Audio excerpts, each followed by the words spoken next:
Defining Duke, an Xbox podcast, is brought to you by, well, you. If you want to learn how to support the show, go to patreon.com/laststandmedia.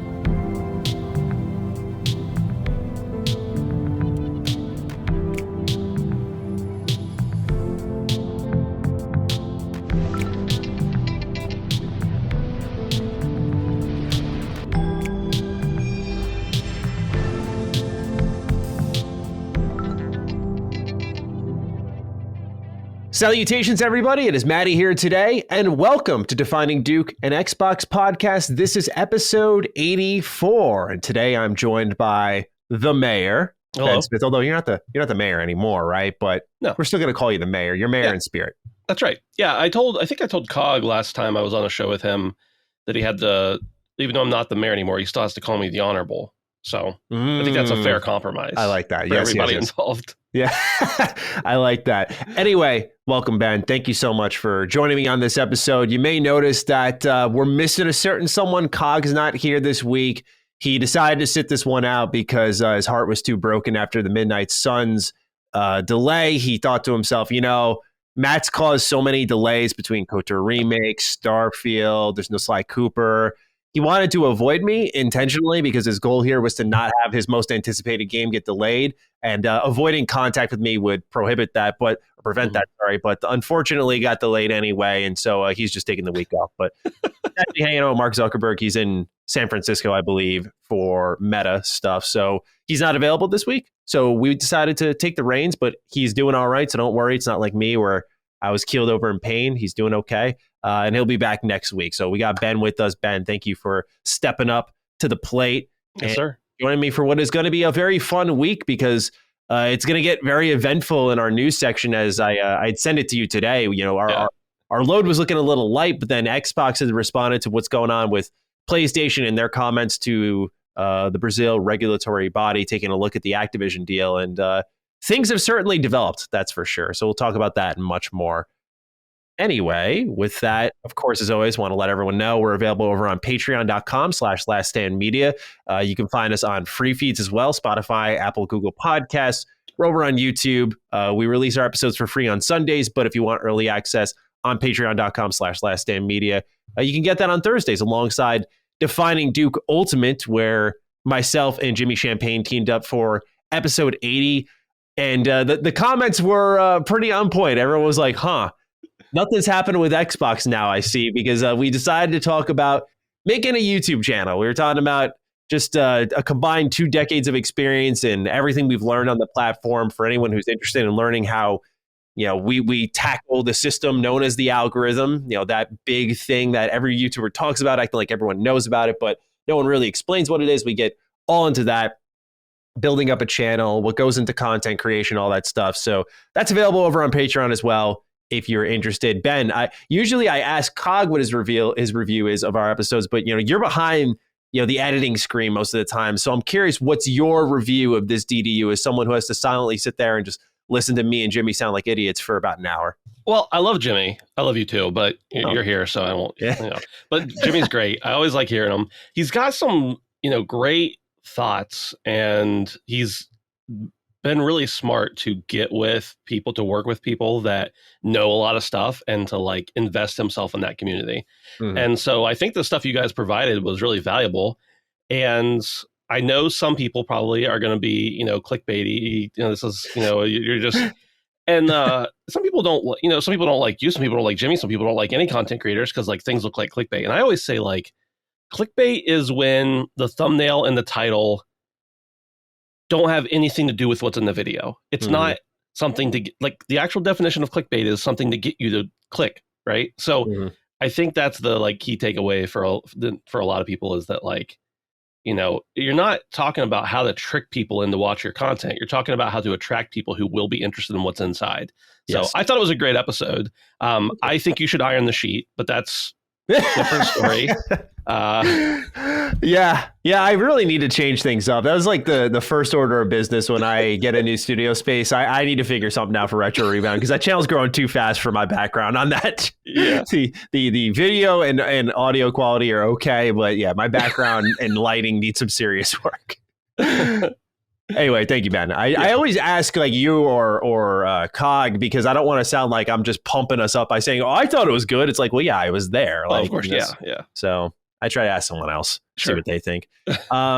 We have some really interesting write-ins this week. I was kind of documenting the experience over on our Last Stand Discord where all the staff is in the chat and sent a number of screenshots because some of the stuff we got was just A little wild. straight up wild. Yeah, Chris Reagan levels of wild. But first things first, we want to send out some more love to our community. We did this last week, and I don't want to say unfortunately like it's a bad thing we had to do it, but we'd rather just be sending out like, no one's hurt, no one's struggling. But Steve Hodge wrote in saying, "Hey Daisy Duke boys, I just want to shout out our favorite distance runner and master question writer Sean Mason, who unfortunately suffered a bad injury a few days back. He's a shining beacon of light in this community, and I think I speak for all of us when I say we want to wish him a speedy recovery and to let him know how good of a friend he is to us all. Let's keep him in our thoughts. Love you, brother. Thanks, and have the best day that you can, Hodge." Thank you, Hodge, for taking the initiative for us to just, again, encourage the community to send Sean Mason some love. I think if you've interacted with the Last Stand community at all, or even my own personal community, you have met Sean Mason. Like, I can just personally say he's the type of dude you really want in your community because he leads by example, and I think other people will follow that. Because like I remember when I was running Ham Radio Live, like he was the first call in every week throughout the whole show duration. He never missed a week, so he's a very active participant. He's very vocally supportive. He doesn't quietly support. So again, just sending Sean a lot of love and support here from the Dukes. But Ben, anything you want to share about Sean? Because I know you've interacted with him as well. Yeah, so I don't get real close with a lot of our patrons, listeners and stuff. But Sean's one of those guys that I like actually consider a friend. And, we've met up when I've been in his area, and he's, brought baked goods to events, and like he's just a good dude. Well, Sean, some people may know I'm trying to, because I'm an insane person, collect all of the Duke Nukem games. And he just messaged me about, he has a friend who owns a retro store, and he's like, "Hey, my buddy's got a bunch of Duke games. He said he would let me check out, and I can send you a message and let you know what all I have." I was like, "Great, cool, I appreciate it, man. Thanks. Don't go out of your way or anything." So the next day he posted in the Discord, "Hey, I was in a serious accident. By the way, please." Sean was running because he runs. He's a runner. But a PSA, please don't drink and drive.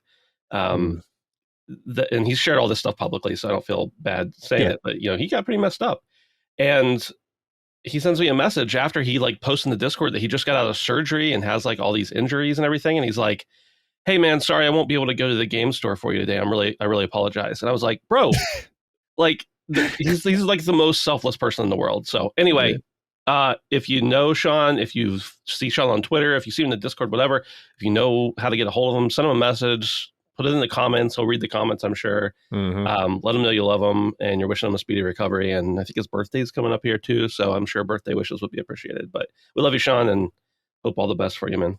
And let's go Mets. With that, let's talk with our community. So this is where things get weird. And again, this is one of the things I posted in our little staff chat, and Micah stepped up to the plate and said that this might be a normal activity within her family. So I found that fascinating. So Mushy writes in, "Hey Dukes, I got another food inquiry for you. We haven't had one of these for a while, so I wanted to open the floodgates. The other day during a family get-together, my father was dead set on having a slice of extra sharp cheddar cheese on his warm apple pie. I couldn't believe what I was seeing. I questioned him about it, and he insisted that it was a common way to eat apple pie. Am I just ignorant? Is this a common thing that I'm just not aware of? What say you, Dukes? I'm about to use the weight bench at the gym, but the very sweaty person using it before me did not wipe it down when they were done kind of day." See, I'm not a sweaty guy, so I fortunately have not had that issue where I do that to other people, but I've been on the receiving end. Yeah. Not pleasant. Ben, yes, I got to pass it to you first. Are you familiar with this pie eating tactic, getting cheese involved? Is this a common thing like Father Mushy claims? Colin said in the Discord yesterday that this like scratched some itch deep in his brain that he couldn't place. And it did the same for me too. Like, I think I've heard of this, kind of like I've heard of people putting weird stuff like an egg in their beer and stuff like that I also don't want to try. And I think well, first I'll say, like, I always heard people say that pickles and peanut butter were really good. And I thought that sounds disgusting. Yeah, that sounds horrible. But recently, through a weird situation, I accidentally got peanut butter on a pickle. I was like, this is pretty good. And then I put some pickles on my sandwich. And I was like, on my peanut butter and jelly sandwich, because I'm a child. I'm an 8-year-old child.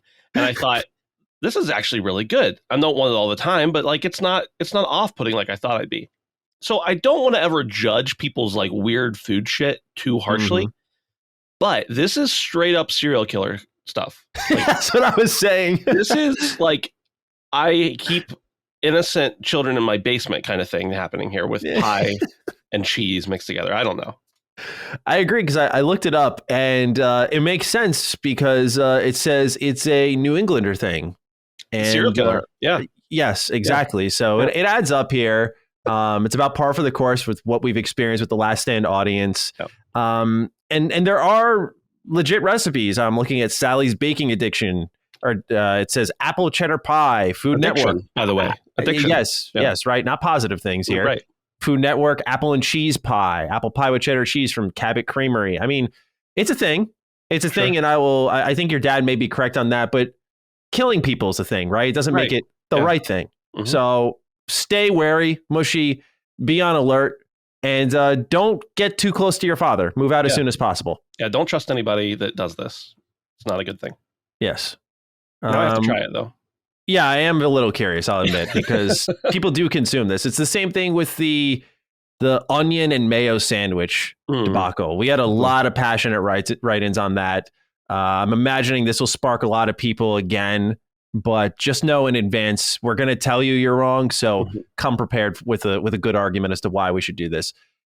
We have another odd write-in as well from One Tick Hole.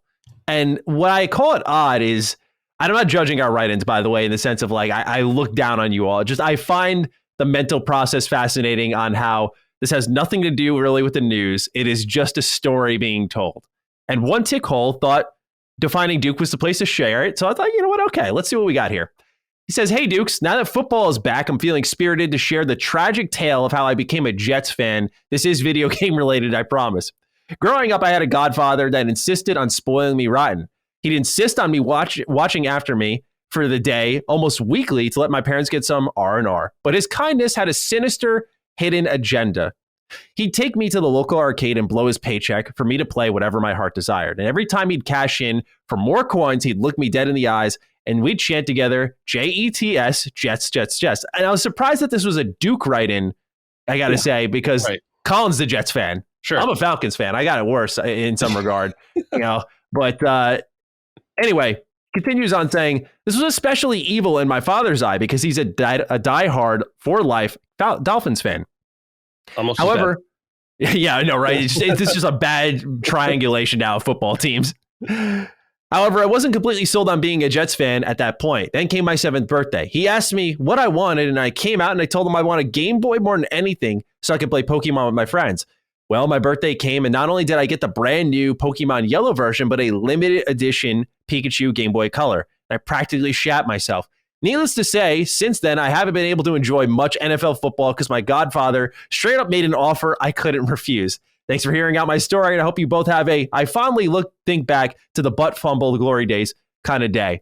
And the reason I picked this is, Ben, I want to know if you've ever been coerced on the level that One Tick Hole has with his grandfather, or godfather, I'm sorry, who decided to effectively buy out his sports fanship and say, you get the Game Boy, I get the Jets fan. So I don't root in misery alone. Has this occurred, not this specific scenario, but have you been purchased before? Yeah, I have, with sports, actually. Oh, so I don't have a video game tie into this, but when I moved I lived in Jacksonville when the Jaguars were formed, like when the team was made. Okay. And I moved to near Pittsburgh, close to where I am now. And I was like 10 years old or so. And my dad was a pastor, and we moved to this church. And this guy at our church was like, you guys going to watch the game today? And he was just trying to make conversation with a 10-year-old. So I was like, oh, we just moved like last week. We didn't bring a TV with us because, back in the day, TVs were like the size of your living room. We didn't bring a TV with us. And he's like, well, and I was like, but I like football. And he's like, well, do you like the Steelers? And I was like, no, I like the Jaguars. And he's like, well, I'll bring you a television that you can have but you have to promise me you'll watch all the rest of the Steelers games for the rest of the season. And I said, okay, I'll take a TV. Like I had a PlayStation, I had video game consoles, I wanted a TV.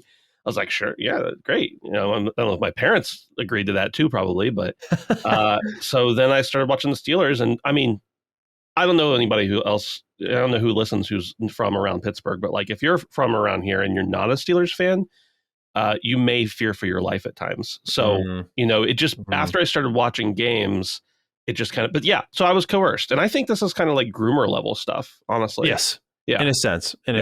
I can't say I've technically had that experience. When it comes to sports, like I was conditioned my whole life to be a Yankee fan, and when I had the ability to think for myself, I quickly switched sides to the Mets. Yeah. But yeah, you'll find very old photos of me wearing Yankee gear, just because I had no choice in the matter. It was either that or this was at like the peak, I'd say, of like the Yankees Red Sox rivalry, where they were like really scrappy, like fans. You think it's bad now, but you think like fans back then, holy smokes. Yeah. It was something else, and it was live or die for me. So now that I can fight for myself, I've chosen the Mets, and I'm living great because top team in the league. That's right. All right, we got a couple more write-ins, and then we can get into what we're playing. Brett Lindstrom writes in with a issue that others may be having if they checked out the video. He writes, "Hey boys, Maddie, after watching your video on Prey Mooncrash, I decided to give Prey a shot on PC Game Pass. I played it to completion. S tier game, by the way. Wow, that ending. And I agree. And the other night, was planning on buying the Mooncrash DLC. To my surprise, I couldn't find the Mooncrash DLC anywhere on the PC Game Pass app or Windows Store. After a quick Google search, I discovered the only way to play it on PC was via Steam. Have either of you two ran into anything like this in your experience thus far? Should I just buy Mooncrash's DLC on Xbox and play it there? I need guidance. Thanks for doing the show every week, and I hope you both have a COGS 2022 Game of the Year is Deathloop kind of day." I don't know, Ben, if you've played Prey specifically on Steam, if this has been an issue for you. Okay. Yeah, no. So I didn't know this was a thing at all, but apparently you can't get the DLC on the Microsoft Store or anything like that. So yes, Brett, I would suggest go to Xbox, download the game via Game Pass, buy the DLC that way. I think it'll be cheaper that way anyway. Yeah, I think I did look this up when you shared the notes with me, and there was a Reddit thread that said you could buy it, but you had to buy it through the website that would then download it to the Microsoft Store, and if a game's on the Microsoft Store, it'll show up in your Xbox app. I didn't actually try it myself because I didn't want to buy the DLC. Yeah, that'd be a wild experiment for you. Yeah, but I do know that. So I think the PC Game Pass app is actually pretty good now. It used to be a little rough, but it's gotten a lot better. And I never had as many complaints with it as some people do, and I use it almost daily probably. But I will say that like recently, whenever I already had Cuphead on Xbox, and whenever the DLC came out, I went to buy it, and I couldn't find it anywhere in the Xbox Store on the Xbox app. And so I bought it. I had to buy it through the Microsoft Store, and then it showed up in there. And it has a whole listing and everything. It's weird, but yeah, there's just some disconnect there with certain stuff. Yeah, it's weird because it brings me back. I always think of the example with Nier Automata, where the version on the Windows Store was way better than what was on Steam, and then Steam finally got updated. It's like, what's going on here? How does this all happen? I don't know, man. Well, speaking of, I don't know how this happens. I mean, dude, this last write-in was another screenshot-worthy submission to the Last Stand Media staff Discord, because Eric the Red 24. We need to everyone commit this right into memory, because if next year we find out what this movie tie-in is, we will have had the most absurd leak ever, and it comes in a way that definitely disgusts me. So Eric the Red 24 writes, "Greetings, Dukes. I've been listening for a while now and keep hearing you two talk about Crocs, talk down to Crocs. My father is one of the Crocs regional sales reps in the US for these Crocs, and I have seen thousands of different kinds of Crocs. I will admit, I am personally not a fan of the classic Croc style. However, Crocs have made dress shoes, and I can't deny how comfortable these dress shoes are. And on the outside, they look like a normal dress shoe, but on the inside, there's a lot of cushion to keep your feet nice and comfortable." So at first, I'm thinking this is just a write-in defending Crocs. I'm like, okay, you're probably not going to make the show, Eric. Then he puts this at the end. "By the way, Maddie," specifying me, by the way, not Cog, me.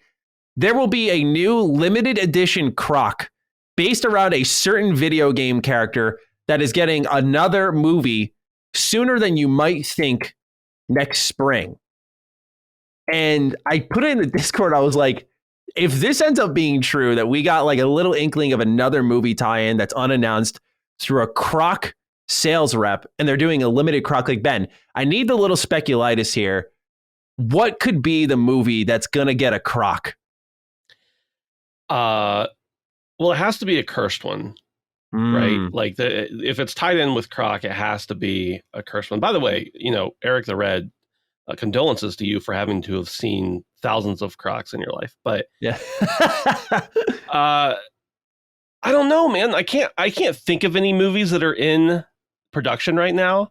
I want to say like, oh, is there another Sonic movie going to come out? Would there be a Sonic Croc? That's coming out in 2024. That's okay. that was my first thought. I was like, oh, a Sonic Croc, but no, that one. Man, I don't know. I don't know of any. I mean, I assume it's not a live action, or I should say, a live action movie. But I presume, I guess was what I was saying. It's not a lifelike video game adaptation. But I don't know. Maybe it is. Are we getting like, are we getting a Master Chief Croc? I don't know. I have no idea. Do you think maybe the Super Mario movie Croc? I can see that. Oh man, I can see a Mario. Oh no. Yeah, that would be bad. I think they would sell a lot of them because, like, children wear Crocs and it's somewhat socially acceptable, and children like Mario. Everyone loves Mario. Yeah. Oh no, they're going to contaminate the youth. Yeah, that might be it, because apparently it's coming out April 7th, 2023. Damn, man. That might be it.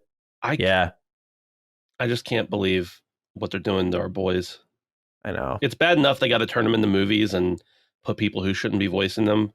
They got to make awful footwear out of them too. Yeah, Chris Pratt as Mario with a Croc. I like Chris Pratt, but not as Mario. Like, come on. Yeah, of course. Yeah, it's not a good fit. Yeah, and can you imagine Mario wearing? Like, here's the thing: you got to imagine the character that the Crocs are part of. You got to imagine them wearing them. Can you imagine Mario wearing Crocs? I could see. Not Mario, but I could see them selling like a white Croc with a red strap, and someone in our audience being like, that's fresh, and actually buying it, and then unironically wearing it to a Last Stand media event. Like, that is a sequence, that is a reality that's going to come hit us pretty hard whenever our next event is, provided this Croc is in the market. Now, Eric, I'm going to make one request of you, and only one request, because I might need to create some distance given your tie to a Crocs regional sales rep, is that I need to know when the movie is out and about, what it is. If you are able to disclose this information publicly or privately, it's up to you, but this will eat at me. I will need to know when you get the chance and it's out, it's safe to share, what the Croc movie is, because I'm dying to know. But Ben, unless you have any additional thoughts on regional Crocs sales reps, we can talk about what games we're playing. I didn't know Crocs made dress shoes. That's all I have to say. Yeah. I looked them up. I don't think they look like dress shoes, just on the side, but I digress. Yeah. Ben, you've been playing a lot of games this week. Please, I'd like to hear you go first. Okay.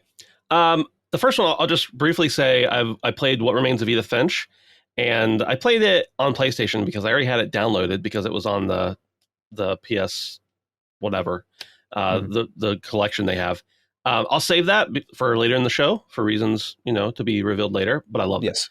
I played a little bit, probably like 5 to 7 hours of Like a Dragon. And I've only ever played like a few, and I'll play more of it, of course, but I've only ever played like a little bit of a couple different Yakuza games in the past. And I thought, okay, I understand the appeal, but I just don't have time for this right now, or it's not quite striking the right chord with me. I feel weird playing Yakuza 0 when I know that there's however many more out afterwards.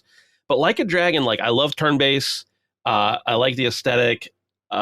Like a Dragon's just so goofy and out there and weird already in the very early on parts that it's like really striking that chord of like the perfect amount of humor with the turn-based that I'm looking for. It gives me a little bit of story and, a lot of just like insane stuff happening around me. So I'm not quite far enough into the game to really know a whole lot of how it progresses. It seems really easy right now, and I'm sure that changes as you go. But for now, I'm enjoying it. I like it. Whether I'll stick out for the whole 35, 40 hours that it is, I don't know. but it's certainly good. And this is a game that's on Game Pass, or at least it was. It's still there. So it was on PlayStation Plus. I have it physically. I think I had it somehow digitally at one point too, and I just finally was like, listen, I have to listen, whether I want to or not, to Cog talk about Like a Dragon, and you two bicker like married people every week about it. I gotta play it, and so I'm checking it out. So are you Team Cog now? Is this a game I got to really sprint to? Because I was thinking about a shifting in plans because I was looking at current JRPGs that I need to play because I want to see if I can fit them in for a Game of the Year discussion in case I really like them. Like, I think Digimon Survive is just to name one. I'm like, I want to get to that really badly. But do I need to sprint into Like a Dragon? I know you said it's early, but what's, is the vibe strong enough where you're like, you see what Cog is talking about, what he's raving about? Well, I don't know them. Yeah, I don't know them Team Cog yet. And I have a pretty fierce policy where I will not recommend a game to someone until I am 100% sure they're going to love it. And I know your game tastes pretty well because I've watched a lot of your videos and I obviously hear you talk here every week. So I'm not going to recommend it to you yet. I don't know. Because when I give someone a recommendation for a game, I want it to actually mean something rather than just saying you should play everything I like. So I'd say hold off unless you're really feeling it. Yeah, I mean, I do want to play it. I just, again, I'm trying to take a really objective look at the playlist. And I know this game, I think you said 35 to 40, but I've seen like even 50 plus. Oh, okay. Yeah. And I know like Digimon Survive is apparently 40, very visual novel heavy. And I'm just like, okay, like I'm playing, I'll talk about it in a little bit, Xenoblade Chronicles 3. I'm like, that's like probably fucking another 80 hours. So got to really factor in here that like this is my favorite genre right now. And I am struggling to keep up. But please continue. You've been playing some games that I've also been playing. Yeah, so Multiversus. I know you said your machine has basically turned into a Multiversus machine. Yes. And I don't know that mine's gone quite that far yet, but man, I'm not a huge fighting game fan. I'll take that back. I love fighting games. I am also terrible at fighting games. I just don't have the dedication or desire to sink myself into like mastering the game. And I'm going to enjoy it. I'm going to play it with some buddies. I'm going to have a good time, but it's never going to be like a lifelong thing for me. But Multiversus is like really scratching some itches that it makes sense. Like I don't necessarily love the mixture of characters. It's weird to have the different, properties in there. There's no real common tie to them, but it works somehow. It's great. It doesn't feel, as good as like Smash or some of the other big fighting games that are out there, but it's very approachable. Like you go in, there's tutorials for how to do everything in the game. And not that there aren't in other fighting games, but it starts you out real strong with, before you even get in there and have to like look up a move list, it makes you go through a tutorial that you actually have to learn them. And you're going to immediately forget them and have to relearn them, but that's okay. That's how fighting games go. Yes. So I'm really enjoying it. I love the interactions with the characters. I love the fact that the characters, they have, a lot of times in games, fighting games, you have characters that have a one-liner that they just constantly reuse.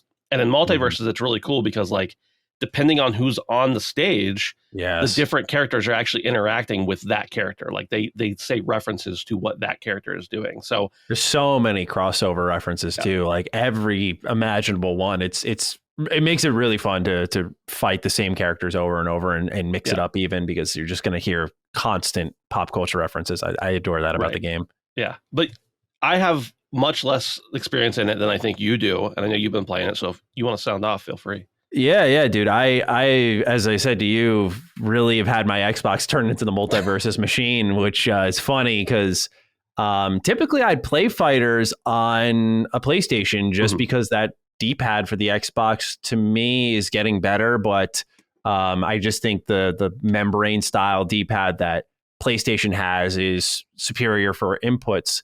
Fortunately, the way Multiversus is structured, it's not very quarter circle forward Y heavy or really at all. It's all directional, left, right, up, down, and then a face button for each, or holding a face button, that it makes it where this is a competent fighting game on Xbox, which is not something I feel you can say often. So I've actually really enjoyed playing it here. It has been my main game that's sort of siphoned time from other games where it's kind of taken a good 20 hours for me that I could have spent on, say, Xenoblade, but it's been a blast every step of the way. Every night I've been sitting down and just playing a couple of hours of it. I think what I've loved more is the 2v2 aspect of it. I think it removes some of the sweat from the game. I feel like nowadays, I've talked about this a lot with friends because I used to be a really big fighting game guy.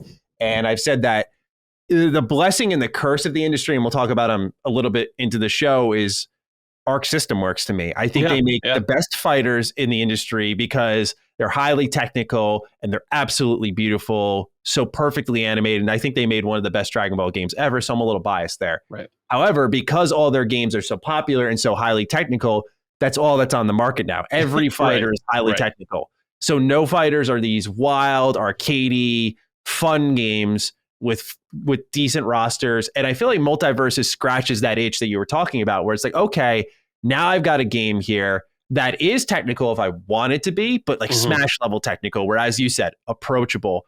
But it's also got modes that support just have fun, man. And honestly, I got to say, like, I like the solos in this game, but I just think 2v2 is the best way to play it. Like, one of the best feelings is I've now moved on to, I got to say, I was a Shaggy main last week, but Velma may be the place I have ended up settling, which is very surprising, but I love her kit. Her whole kit is designed around finding clues on the stage. So as you do certain moves and you land them, she'll be like, oh, there's a clue. And you go and grab it and you can call the cops on people. And the cop car will roll in, take them off the stage. Yeah. I love that about her.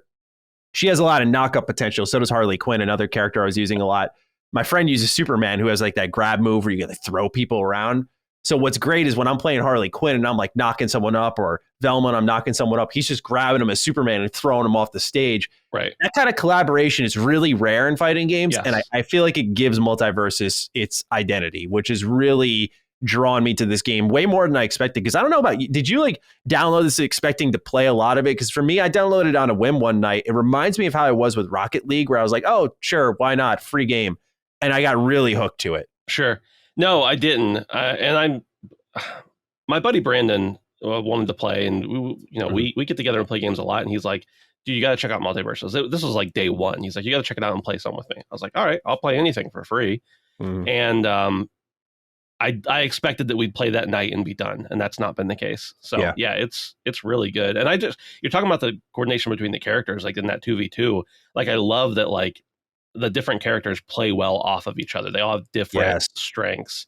Speaking of the strengths and weaknesses, like Superman, I don't love because I don't love him for my play style because he's like very floaty. He's very like, he's not very grounded, but that's not a bad thing. He's Superman. He's not supposed to be grounded. Like, it's okay. But my favorite combo right now, I rock Wonder Woman a lot, and my buddy rocks Finn a lot, and just the two of them are insane together. So it's the balancing seems to be pretty good for sure. Yeah, that's what I'm very keen on, is the road ahead for this game, because right now they're in a really good spot where Evo was this past weekend, and a lot of Smash vets have moved on over to Multiverses because Smash was like non-existent at Evo, and a lot of those fans were really upset because now people are seeing what Nintendo could have had if Multiverses wasn't there. They wouldn't have had that big mascot fighter there that everyone loves to gather around and see people fight within. So they've really taken off. They've delayed their first season a little bit, but I know they're adding like Rick and Morty and a new stage, and they're adding ranked, I believe, and arcade mode. So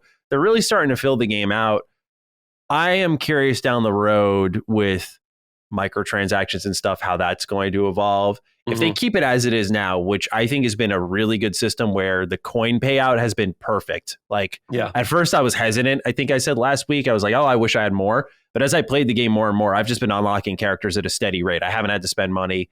And all the real money stuff is reserved for either the premium tier of Battle Pass, which we've seen before, or really nice skins. Like, they have animated series versions of Harley Quinn, of Batman. I was like, oh my God. They're good. They're really good. They picked the right ones. And as much as I would love for it to go back to the old days where I could buy the game and unlock those over time, I just know that's not realistic. But do you have any concerns about where WB might take this on the microtransaction front? With this particular game, I guess I personally don't have those concerns because it's not a game that I see myself spending a bunch of money on, or maybe even any money. I might buy the Battle Pass or the equivalent of that. But it's not a game for me that's like going to hook me into having to buy a bunch of stuff. And I don't usually care about buying cosmetics that much, but I think that's a valid point for the industry wide sake and the other people playing it, is just that, like, we see people, they don't necessarily say like, okay, well, now if you want to buy this, it costs more money. What you see is the things you get for free, you earn less of over time. And like the coins in this game, for instance. And just, if they leave the current system as it is and they don't have too much of a spike, in game, and I say in game, I really mean like at, once you've collected the majority of the characters, like, I think it's great. I think you're right. It encourages you to play. It encourages you to complete particular objectives, which any good battle pass system or something like it's going to have. Sure. But it doesn't seem gougy. And I saw some, for better or for worse, clickbaity articles when it first came out about, clickbait.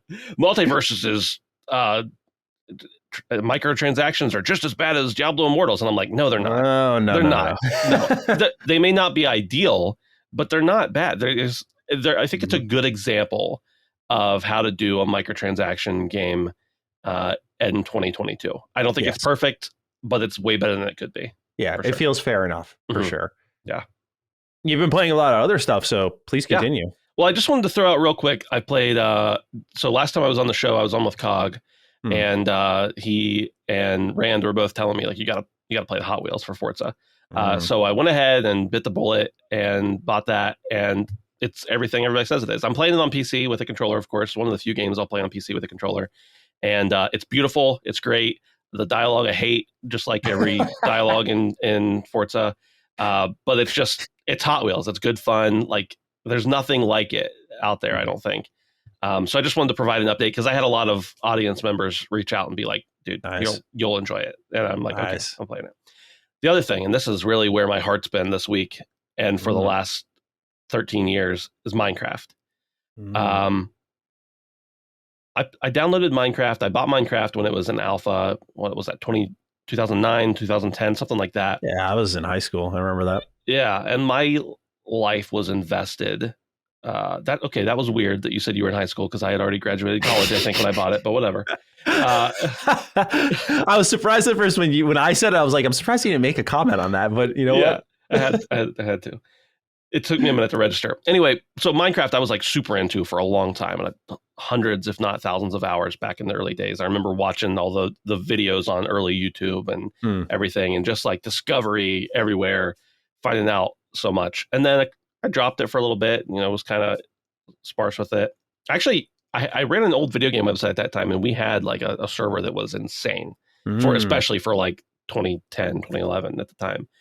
But I dropped it for a few years, and I came back one time, and because my little cousin, who's probably about 10 years younger than me, was like, hey, hop in with me to Minecraft and play. I was like, all right, I already own it. Sure, I'll play. And I got in, and it was some modded server that was like, I'm like, why am I in a first person shooter in Minecraft? What are you youths doing out here? And for a while then I was just like, okay, well, Minecraft's not for me anymore. That's okay. And then I think it was 2 years ago during pandemic times, some buddies from all out of town everywhere, we started playing some Minecraft, and I got hooked for a while. And this week, for whatever reason, I was just like, you know what, I'm playing Minecraft again. So I got a few buddies together, hopped into Minecraft, and I just love everything about it. The thing that I wanted to talk about with Minecraft, because like, what is there to be said about Minecraft that hasn't been said already? Fair. But I've never really messed around with any mods or anything. And I still want Minecraft to look like Minecraft. I want it to look the way it does. Yes, I'm there with you on that. I like Minecraft the way it is. But a buddy turned me on to a texture pack that it's not severe. It doesn't change things radically, except for there's a lot of enhancement with the lighting. And I think it includes the ray tracing and everything else like that. And it just looks phenomenal. I'm continually impressed with what Mojang and now Microsoft with their resources have put into this game, and it just continues to make insane amounts of money. And they don't, like, I'm playing the game and I'm just playing tons of it, and I'm like, they don't ask me for money. Nothing pops up and says, if you want to mine this resource, you got to pay us 99 cents. Like, it's just a great game. And the fact that it's making so much money is, I think, even more of a testament to the fact that it's a great game, because people want to invest more time there. They want to spend more on it. So I don't really have anything new to say about Minecraft other than that I've been playing it. I love Minecraft. Again, I talked about this with Power Wash Simulator. It's that OCD thing for me, because I'm like, okay, not only does everything in here have to be stone, it can't just be cobblestone. Like I got to turn it into stone, and it's got to look the same.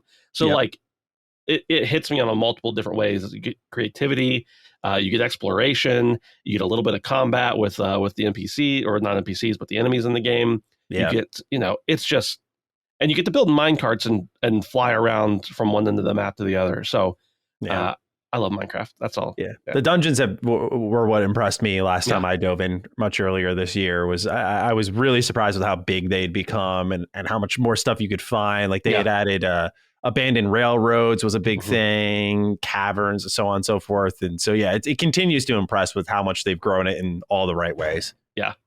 Yeah, it's awesome. So that's all you've been playing. Pretty much. And the new Sea of Thieves, but we all knew that. Oh, so. yes, true. Yeah, I was surprised to see that missing. I've played plenty of it, but, what am I going to say about Sea of Thieves that I haven't said already? So. I mean, you could be the guy who markets it to the audience. This is your opportunity.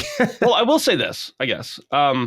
Season 7 just came out, and it's probably the biggest piece of the game. Like, this is something they promised back at launch, and they said it was coming eventually, and they've had to mold that and everything. But basically, now you can buy your own ship, and by buy your own ship, like you always have a ship, but basically you're the captain of that ship. You get to name it. You can set it what it looks like. But the real thing that I think adds to not the side of the game I'm most interested in, because again, I like the PvP aspect. I like going out, stealing people's stuff, messing them up, sinking their ships. But the thing that if you're somebody who wants to just hop in and play, and you're somebody who wants to hunt milestones and commendations and achievements, like there is a lifetime's worth of stuff in this update. It adds a whole new progression system, enables you to get, new trinkets for your boat and stuff. Again, I know this wouldn't fulfill that itch that you and Cog have to like upgrade your weapon. But I like that. I like it because it's very skill based. You're not worried about if somebody's got 10 times as many hours in the game as you, you're not going to get blown away by them just because they have a better weapon. It's because they're more practiced. Sure. But if you're somebody who likes that, being able to decorate your ship, and you like that very like relaxed perspective of the game, it's great for that. And they've also added in some stuff like now you can buy supplies and it'll be loaded on directly to your boat. You don't have to, for me who just wants to, I see a server I want to hop to, I know there's ships on it, I want to go kill somebody. I don't have to like spend a bunch of time supplying up. I just go spend some gold. It's great because I have too much gold in that game. Go spend some gold. I'm ready to go. I go out and I don't have to think about supplying up. I'm just ready. So nice. Again, I still think that Sea of Thieves may not become a lifestyle like it has for me, for many people. But I think that if there were features missing that you wanted when the game first came out and you haven't touched it since then, that you owe it to yourself, especially if you got Game Pass, to just check it out. Spend 2 hours in it. Forget about it for the rest of your life if you want to. But like, there's so much new stuff now that it's totally worth checking out if you've been gone for a long time. Yeah, it's very impressive. And if anyone wants a really deep dive, I know over on patreon.com/laststandmedia, we have a episode called Sea of Ben for DBU, where we talked for about 45 minutes on a pretty significant update that dropped on Sea of Thieves. But it was more so I was asking you like evergreen questions on like, should you get into this now? Is it worth it? You were very positive on the game, as you continue to be. So I agree. Go check it out if you have yet to. In the meantime, I got a bit of the fighting game bug between multiverses, and I'm not grinding this one, so I don't have a lot to say on it, but there was a new character announced at EVO for Guilty Gear Strive named Bridget. And the theme that came with Bridget, I have just been jamming out to. This track is just super weeby, but it's super awesome. I don't know, it just really caught my vibe. I was like, I'm really feeling this character. So what I did was, here's this game I put about 10 hours into. I liked it. But again, like I said, with Arc System games, I'm like, this is really technical. There's not much of a story here. There's not much content. It's just a technical fighter. I don't have the attachment to Guilty Gear like I did with Dragon Ball, where that's a game I put like close to 200 hours in. So that's the difference maker there. I was like, okay, I'm moving on. So here I am spending like $8 on a character and a theme and a stage just because I like the song. And I'm like, it would be really cool to set that as my battle track as I fight with other characters. So I pretty much paid like $8 for a song, but I used this character. This game's animation and just its art style really never got enough credit last year. And I feel like this is a good opportunity just to remind people that I think Guilty Gear Strive was one of the best looking games to come out last year. And in a time where Cog and I have highlighted ad nauseum that fighting games are pretty barren. This was a rare brand new release, and the Guilty Gear franchise is pretty storied. So it's one that's definitely proven its worth, and it's why it has a lot of fans. But just going in there, it was fun to mess around for a little bit, played for about an hour. I don't know how long I'm going to hang for, but it was a good reminder of a quality release that came out last year that I do think was under-discussed outside of the fighting game community. Where the rest of my time was spent when I wasn't in Multiverses was more Xenoblade Chronicles 3. I'm just hitting 50 hours in this game now. I am on, for those who want to check me, I am on the middle of Chapter 5. And this game is huge, dude. Like, I had this moment, and it's not going to spoil anything for anyone, but I'll just say it's what Carrick and I over on Ham Radio used to call the beginning again moment. A comparison, if anyone's played, is Pyre. Pyre has a moment where you think the game's going to end, and it just kind of begins. Yeah. And it feels like a reset has happened, and it adds like a whole new mechanic, and it changes the game entirely. Xenoblade, for all it did, I thought it was putting all its energy and budget into like its current gameplay systems and its cutscenes. Then comes along this major, I feel, gameplay shakeup that really impressed me and has reinvigorated the playthrough, as if I needed more of a reason to play. It's kind of got me now back to just thinking about all the time, where I've kind of coasted into the playthrough. I'm like, this is really good, easily a top game of the year for me. But then when this change happened, I was like, holy shit, man, this game's built different. So it continues to really impress, which I think is very hard and rare for these extremely long JRPGs. I feel like we've sort of gone backwards as an industry, where JRPGs used to be short, like 20-hour experiences, and they've gotten bigger, and that's become their identity. And I think it's become harder and harder to justify fans spending that level of time in their games, unless, in my opinion, you're like a Persona 5 Royal, where you're delivering like this definitive experience that you're not going to get anywhere else. I feel like Xenoblade Chronicles 3 is not on that level of my love for it, but it is getting on that level of like, it's earning my time. I don't feel like I'm wasting it. I don't feel like any step of the way the game is really coasting. It coasts when I want to coast, because it's pretty much an open world game. So I can complete content whenever I want, or I can go for the story. There's very rarely a moment in the story where they're like, go do this side mission so you can do the main mission. They continue to pepper me with classes to change up my whole party infrastructure. New unlocks aplenty. It's a fantastic game, and has, you know, coincidentally made my Switch one of the most used systems for me this year, which I did not expect back a couple months ago when I got my Steam Deck. But they continue to deliver really good exclusives here, and this is another one. So shout out to Xenoblade Chronicles 3. Nice. That one of the reasons you highlighted some things that I don't go for a lot of these games for many reasons, but one of the reasons is like, I don't want to play. I mean, I don't have any problem putting in a ton of hours into a game if it feels worth it. But so often I play these games and it's like I get 20 hours in and it's like, all right, for the next 50 hours, you're just going to grind and then you'll see the end. And it's like, so that's good to hear. I still don't know if I'll play it, but that's good to hear. Yeah, I'm glad a lot of JRPGs have kind of shaken off the need to grind. That used to be a big thing that they pushed, but fortunately, you know, something like Xenoblade Chronicles 3, just as a quick example, as you're doing quests and exploring and fighting, you're building up like a stack of bonus XP. So anytime you go back to your campfire, you just trade in this bonus XP and you'll level up like 4 or 5 times. So you can actually, if you really do everything, you can over level a ton. My friend's completed every section of every map. He's at the same point in the story I am. I'm level 55. I think he's in the 70s. So I guess I skipped some stuff. I thought I was pretty thorough. He's done everything, so you can really go crazy and over level if you really want to. Nice. Time for a couple questions, then we get into the news. Brock J. Augustus writes in, hey Dukes, a general question this week. When is the last time you recall the industry being this slow, mostly relating to the AAA level? We've gotten plenty of great, smaller indie games this year, like Shredder's Revenge, As Dusk Falls, etc., but it seems to me we've been at a stall with AAA games. We had banger after banger at the beginning of the year, mostly thinking of Elden Ring, Pokemon Legends Arceus, and Horizon Forbidden West. And at the end of the year, it isn't looking much better. We essentially have the exact same pattern. A big AAA game in COD, another Pokemon game, and a big PlayStation exclusive in God of War. Not only is the industry in a standstill, but as shown with these major releases, there is no Xbox. I know news has been hard for you guys to find, and I'm sure this is why. I'd love to hear what you think. I still can't believe they removed my boy Dinklebot from D1 kind of day.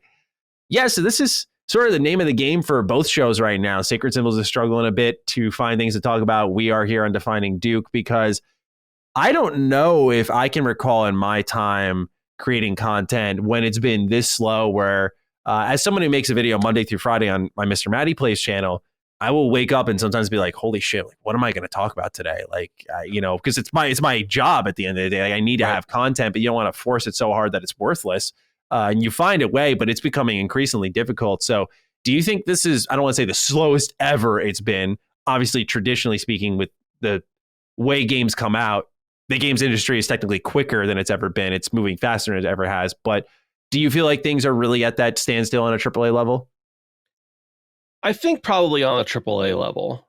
But it doesn't bother me as a gamer. Maybe as maybe I'm sure you as like you would describe someone who's commentating about the industry, it certainly makes it harder. But I think the average gamer, like, unless you're somebody who just goes for AAA releases, I don't really feel like it's that slow. I mean, yeah, there's maybe less games coming out right now. And okay, don't get me wrong. I just talked about a 2-year-old game, a 5-year-old game, and like a 13-year-old game as my games I've been playing. So, okay, point taken. But there's so much out there to play. All year long, I've had something new to play. It's not been on a box in GameStop that I could go and pick up for $70 necessarily. But we've had a few of those, and I guarantee that in a couple of years, when we look back at this year, we're going to remember that we got Elden Ring, and we got God of War Ragnarok, and we got Horizon, and we got, whatever. And for me, I've been talking about the industry and paying attention to this end of the industry for so long that I remember many times in the past where we've been like, man, this year's been so slow.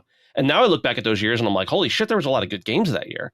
So I agree. I mean, obviously we had, delays from pandemic, and we've got all sorts of other factors that have played into this. But yeah, maybe it's a slow year as far as quality AAA games go. But I don't think it's been a bad year for gaming. I've played almost, I think I've played almost every new game that came out that I was interested in this year, or at least started it. And I feel like I just don't have enough time to play everything I want to play. Yeah, I'm in complete agreement with you that it definitely is, if you're like a commentator, a slow time, but I try not to get into that bubble too hard because I feel like it's a very unrealistic perspective to have compared to everyone who listens to our show, where people are struggling to keep up. Like, I think right now is a great time if you really look at it. Like, there was a good period where anything that was coming out that was exciting, like when they announced, hey, Shredder's Revenge, Day One Game Pass, that was really exciting, not only because it was a big game for a lot of people, but it was like, oh, this is like a 3-hour game. Like, I could just play this in a night, in an afternoon, whatever. And I think that's really good that we're in this kind of standstill where people have the ability to catch up. We've been peppered with games, and I think we're quick to forget that by April, we've been hit with, as Brock had described, I wouldn't say some of them were banger after banger, but it was big release after big release after big release. I know because I reviewed pretty much all of them. I think I missed one of them, which was Horizon, and that's kind of out of my hands because PlayStation just doesn't answer me. That's fine. But otherwise, it was a lot. There were a ton of big AAA games, and I'm sure people are still catching up on those because games continue to grow and get larger and larger, where now maybe is a good downtime these last, I'd say 3 months, where you don't have to pick and choose as carefully because there's so much competition. I think the problem is that now we've really backed things up so much, as we'll talk about with more delays this episode. I'm very worried for 2023. Yeah. And I know that sounds ridiculous to say, but I mean, it's going to be really tough for some of these games, even big popular brands, to earn people's money because there's going to be so many options, as we'll highlight. So to me, that's where the concern comes in, because even folks like you and I, we do this for our living, like we're in games for a living, are going to have to make those calls. Now imagine the average consumer where gaming is a hobby and they work a 9 to 5. It's going to become infinitely more difficult for them. So I'd say right now, it sucks if you're a podcaster, a commentator. So goes the summer of every games industry. I think we got a little spoiled. I'll just throw that out there real quick as sort of a wrap-up point. I know it's the common thing on YouTube to say, oh, these showcases all summer suck, but guess what happened, YouTubers? It gave us something to talk about every friggin' month, almost every week, with the Summer Games Fest, or the Summer Games Mess, I think, is, or whatever it's called. Point being, though, is we had something to consistently talk about 2 years in a row throughout the entire year. Now with the pandemic backing things up and things slowing down and also things returning to normal, like July used to be a really dead month. August used to be a really dead month. I recall very strongly as a creator, mind you, dreading July because everything's fast up until June. July hits, nothing, because everyone has shot all the marketing out. August, things pick back up. September, it's back to normal. So this is, I think we're just adjusting to where things used to be for a while in our industry. Just right now, a lot of big things got backed up. Like we would have had an Xbox timed exclusive in Stalker, but there's a war in Ukraine. What are you going to do about that? So there are certain things that are just extremely unfortunate circumstances that have made things slow, which could have been avoidable. I think real quick to wrap it up for me is that I think it's important to remember too that like the majority of people who listen to gaming podcasts, particularly these ones, these aren't like, giant mainstream podcasts that everybody's listening to, but particularly our audience, they're going to be way more tuned into things than the average gamer. Most people are still enjoying last year's Madden, Call of Duty. They're probably still working through getting through Elden Ring and on their fourth character. Like the average person isn't having the woes. They're actually probably relieved, in my opinion. So yeah, absolutely. That's something to keep in mind. Number 2 goes to Michael Buffle. Hey, Dukes. Less than 1% of Netflix subscribers are playing their games, according to reports. I looked this up, by the way, and confirmed it. Like CNBC had reported this as well. I remember when Microsoft said their competition is Google and Amazon, but Stadia was rumored to be shutting down, and regardless, hasn't done anything in the gaming space. Meanwhile, Amazon Luna also isn't making any noise out here. Meanwhile, PlayStation 5 sales are picking back up, and the Switch is actually selling better than all. Do you guys still believe that Microsoft's actual competition is the dying Stadia and the quiet Luna? Can a company outside of the big three and PC make a real splash in the industry? Thanks for all you guys do, and had to take my shoes off at the door and had a hole in my sock kind of day. Very specific, Michael, very specific. But Ben, I'm curious as to your thoughts on this one. That's something Phil Spencer's gone on record multiple times of saying, is that they're keeping their eyes more on Google and Amazon, and in the same breath saying, we want PlayStation to thrive. We want Nintendo to thrive. They're not our enemies. We want to work with them. Right. With these companies seemingly stumbling with their entry into video games, are they the true competitors of the future? I think that the reason Microsoft may have said that is because, as we see, they're focusing more and more on accessibility to everyone. And things like Stadia and Luna, although they may not be, good products or the best products and maybe not even successful products, that's what they're doing too. That's their goal, at least. They're trying to get their stuff out into people's hands. They're selling Lunas at the actual controller, I think, at a loss. And on Prime Day to last year or something, they were like $5 or something. I don't know, something crazy like that. Wow. So I think there may be the perspective that we're missing. It's not that Xbox is saying, oh, they're going to be our competitors and take us down as a company. They're saying we want to hit that certain market before anybody else does. Or at least to capitalize on it. And when you've got people Microsoft's huge, but Google and Amazon are massive. Mm-hmm. And when you've got companies like that you're competing with, I can understand why you'd say that was your competition. But other than that, no, I don't think that you're ever going to have to worry about Google and Amazon putting out a box that you put under your entertainment center and making AAA games that shape the industry for a little while. Although they have both, Amazon specifically has made a few games that I've played this year and last year that I was invested in for a long time. But no, I don't think Microsoft has to worry about them in that sense. But I think that the point we're missing is they're not talking about necessarily box share of the industry. They're talking about the what's the word? The specific market they're going for, which I think is I think they're really, we're going to be surprised, I think, when we see how much accessibility there is with Xbox in the future with, all the cloud gaming stuff they want to do. Yeah, I agree because, I think part of the thing we cross wires on often is Microsoft has so much damn money to spend and they're putting it on full display that it sort of truncates the amount PlayStation has to spend, which is a lot. They said, I think last year they were investing how many hundreds of millions of dollars in just their first party They've made a ton of purchases of different studios. They just bought Bungie. So PlayStation, Sony, they have money to spend as well. Right. I think if you were to look at raw spending power, though, Amazon and Google are probably your biggest threats who could afford to mess up. And unlike a lot of places in the gaming space, you kind of bail out once you fail, where they can fail and try again, where Amazon came out with, I think it was, Crucible, and that was not well received, died immediately. But then they do New World, and I know New World has its issues now, but this was one of the biggest MMOs out there. Lost Ark was another really big one. So they've had the ability to capture the industry. And so I wouldn't blame Microsoft for looking over their shoulder at them, because they have been afforded the ability to mess up. People counted them out, and they have come back and published some really big takeover games because they have Twitch. They've been able to utilize Twitch to market the hell out of their game, to pay these streamers, put them all on this big game, irresistible amounts of cash. And it's literally a forced takeover. Right. And it's fascinating.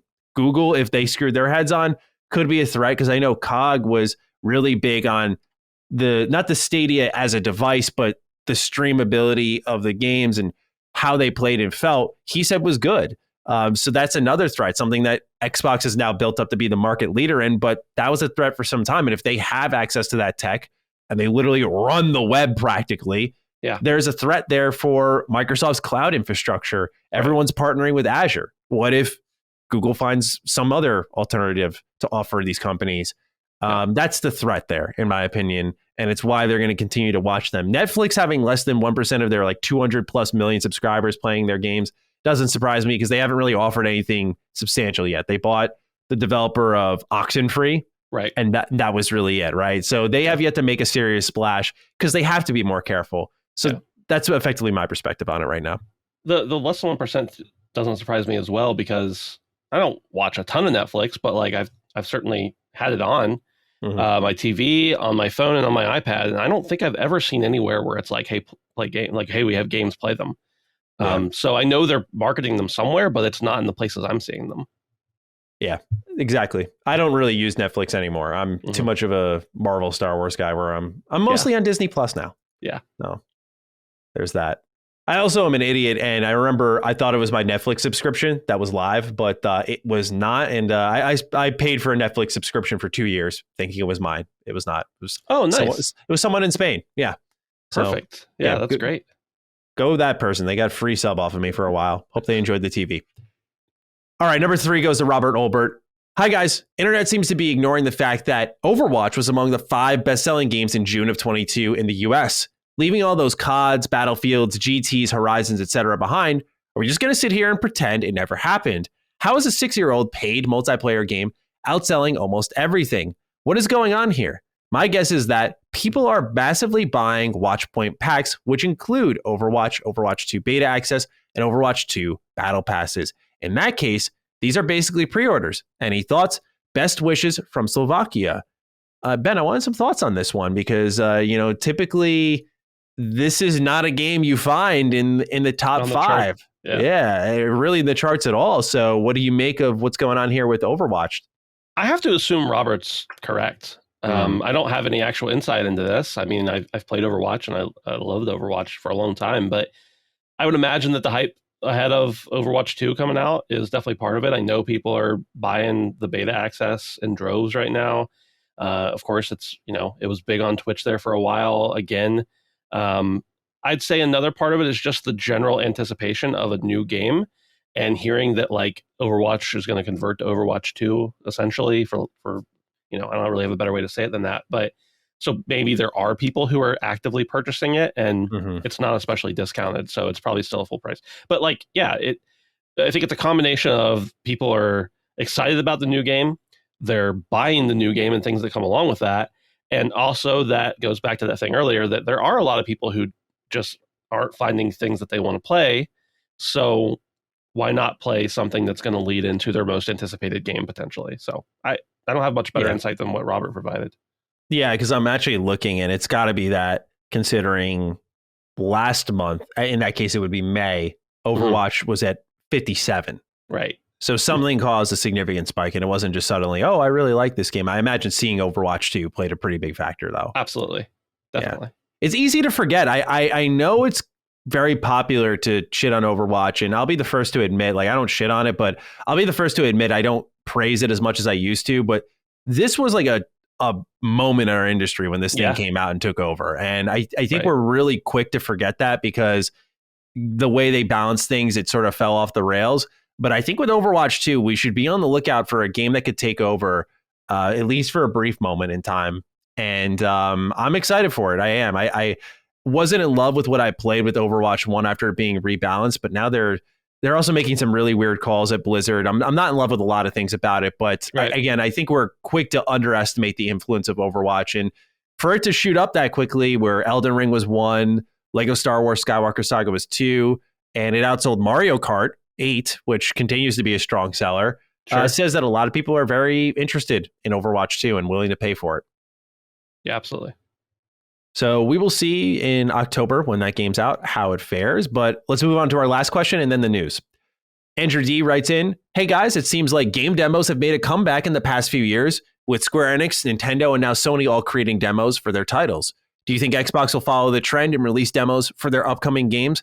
And when was the last time that a demo convinced you to buy a game that previously you weren't interested in? For me, it's the Dio Field Chronicle. That game looked mid, but after the demo, I might pick it up day one. Thanks, and have a Chris Sale riding a bicycle kind of day. That man's mega cursed on just a side note. But Ben, have you been in the demo space at all? Because I feel like when it comes to Xbox, they're not going to do this just because with Xbox Cloud Gaming, they have the option to say, well, you can just try the whole game. You don't have to try a demo. And I think that's a particular benefit to them. But I'm curious not only your thoughts on what Xbox could do, but have you been testing out some games via demo offerings, which are making a comeback?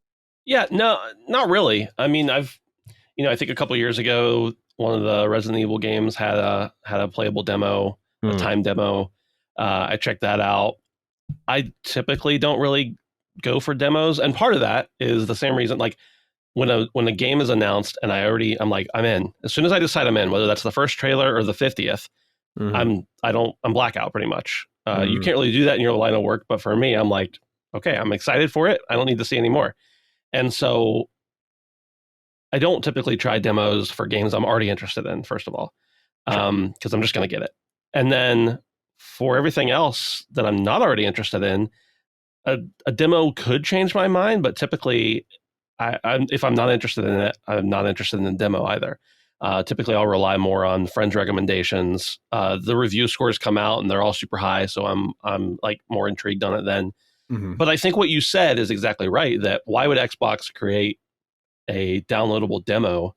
And granted, there are people with really bad internet still, I get it. But sure. I mean, if a game is on their service, if it's on Game Pass and it's on cloud gaming, there's pretty much no reason, or it's on cloud gaming. One, the cloud gaming is the demo. And two, a Game Pass download is a demo that you had to sacrifice a little bit of your hard drive space for. So I don't see a reason they need to invest in a new system.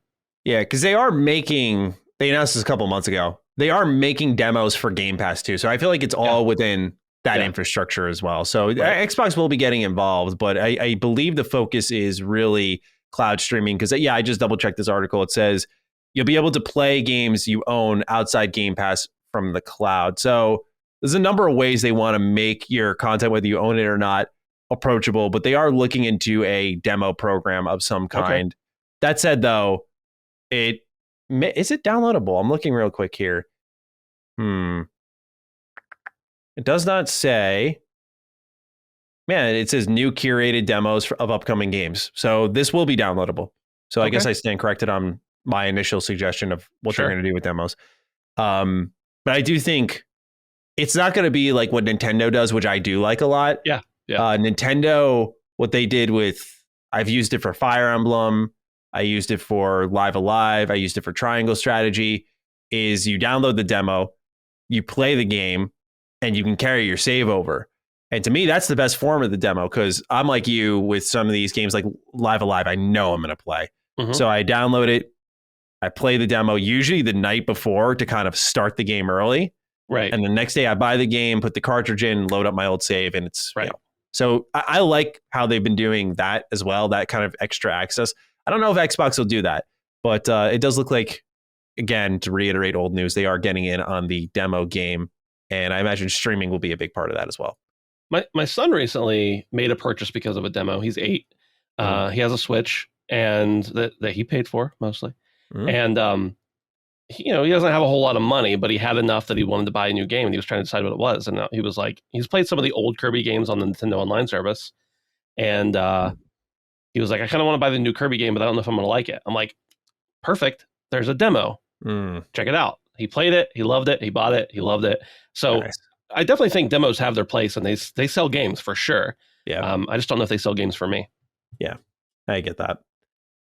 With that, Ben, time for the news. Get your guns ready. It's time for a console war. I got to get a new bottle of water ready here. Yeah, very smart call. Very smart call. And I'm excited to hear your thoughts on this because I know you wrote to Cog and I some of your thoughts on this segment. So it's a chance to put that out there on top of what we have here. So prepare for me to read a lot because number one is about Sony talking on Call of Duty. Last week's headline consisted of a real-life console war as both PlayStation and Xbox duked it out on the influence Call of Duty holds as the Brazil's regulatory body investigates the ongoing acquisition of Activision. In a 27-page document, Xbox has answered Sony's claims that Call of Duty going to Game Pass, even if it's not in an exclusive capacity, could cause players to switch sides. Put that in air quotes for those who are listening on the go. They began by calling out Sony for being the only one with an issue on the matter. Quote, only one third party, Sony, presented materially different opinions than the applicants and the other third parties consulted by the SG. Sony is isolated in this understanding and, curiously, even contradicts itself in its response to the letter, as will be detailed below, end quote. Microsoft then pivoted their argument to saying that Sony wants to avoid Call of Duty on Game Pass solely because they are, quote, resentful of having to compete with Microsoft's subscription service, end quote. They followed that up with, quote, Sony's public statements on subscription games and its response to the SG's letter are clear. Sony does not want attractive subscription services to threaten its dominance in the digital distribution market for console games. In other words, Sony rails against the introduction of new monetization models capable of challenging its business model, end quote. Microsoft also seems to disagree with Sony's statement that Call of Duty is a category of games in itself. Here's what they had to say on that. Quote, stating that Call of Duty has a loyal following is a premise which does not follow from the conclusion that the game is a gaming category per se. Sony's own PlayStation, incidentally, has an established base of loyal brand players. Such a finding, however, does not lead to the conclusion that the PlayStation or any branded product with loyal consumers is a separate market from all other consoles. Extrapolating from such a finding to the extreme conclusion that Call of Duty is a category of games per se is simply unjustifiable under any quantitative or qualitative analysis, end quote. Rounding out their argument, Microsoft provided 5 bullet points as to why Activision Blizzard games on Game Pass wouldn't propel them so far ahead of the market that they'd be out of reach.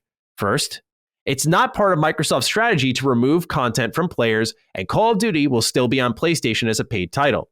Number 2, data shows that players see subscription services as only one way to pay for games. Number 3, Sony claims ignoring the dynamic nature of subscription services and the fact that Sony has it too. Next is redacted at number 4. We don't know what that is. Possibly about an unannounced PlayStation game would be my guess. Yeah. And number 5, there are numerous other game distribution channels and subscription services, many of which include content that isn't available on Xbox. And I'm sorry, I think I misread number 3 here because I did copy and paste this from the VGC article, this part. Sony's claim ignores the dynamic nature of subscription services and the fact that Sony has its own too. Apologies for that. Microsoft reiterated its claim that Sony's primary strategy has been arranging exclusivity deals with third-party publishers, but carries it a step further on a public level that we haven't really seen yet from the platform holder. Indeed, Microsoft says that Sony is actively trying to hamper Game Pass growth by paying developers to block them from adding content to Xbox Game Pass. In conclusion, Microsoft says that not putting Call of Duty on PlayStation would make zero business sense, as it would only be profitable if enough people jumped over to Xbox to make up for the money lost from not selling PlayStation copies, which clearly is a chance they don't want to take. Whew, so a lot there, Ben. And I'm curious to hear your thoughts on the matter at hand in general, because you didn't have a chance to comment on that last week, but also how you're feeling about Xbox's clapback, if you will, to PlayStation. So first, I think people know this if they've ever listened to me speak anywhere before, but I'm pretty much platform agnostic. I love Xbox. I love PlayStation. I love playing on PC. I have a Switch. I didn't say love, but that is what it is. I do love Nintendo. But so I try to be very objective on these types of things. Sure. And I constantly find myself defending positions I don't necessarily always hold. So with that said, the initial stuff in these kinds of filings, obviously, Sony is, whether worried's the right word, or at least paying attention to the nature of Game Pass and the nature of their competition here, they're clearly paying attention to that. And we know that they don't want people to have a leg up on them if they can help prevent it. And here's a situation where they can potentially help prevent it. So they're going to respond, and they're going to respond in a way. This is not a press release, putting out a press release saying that Microsoft's bad and they shouldn't do this, and Activision's going to, be part of their company. That's going to kill everybody. They're not saying that on the PlayStation blog. They're saying this in a legal filing in Brazil. So to start out with, this is not just them grandstanding on the public stage necessarily, even though this information is mostly public.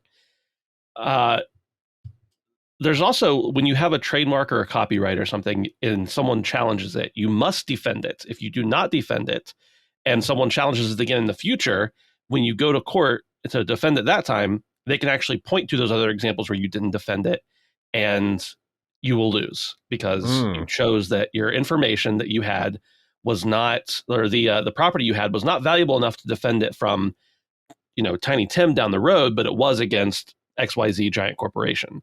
So I don't know. I'm not knowledgeable enough about the law to understand this, but I would assume there is something similar in this, that if there is something presented, they need to assert their dominance essentially to defend themselves in order to be able to continue to hold that position in the future. Again, that's speculation on my part. We might have to ask Hogue about that someday. I don't know. He's probably done a video on that for all I know. But, yeah, probably. He's probably done 10 videos on it. Let's be real. But so that's, again, those are just my very broad thoughts on their point of view on it. They're right, though. I mean, Call of Duty is a powerhouse. It is a game on its own. It is a game that is going to turn heads, and it will direct people's decisions on where to buy the game. And if that wasn't true, then Sony would have never bought marketing rights for Call of Duty for the last how many years and years in the future. They know it's big. On the flip side, last week, and including this response here that Microsoft put out, Microsoft comes out and says, hey, whatever, we're just buying Activision Blizzard. It's no big deal. They don't really have any games that would substantively change your console decision.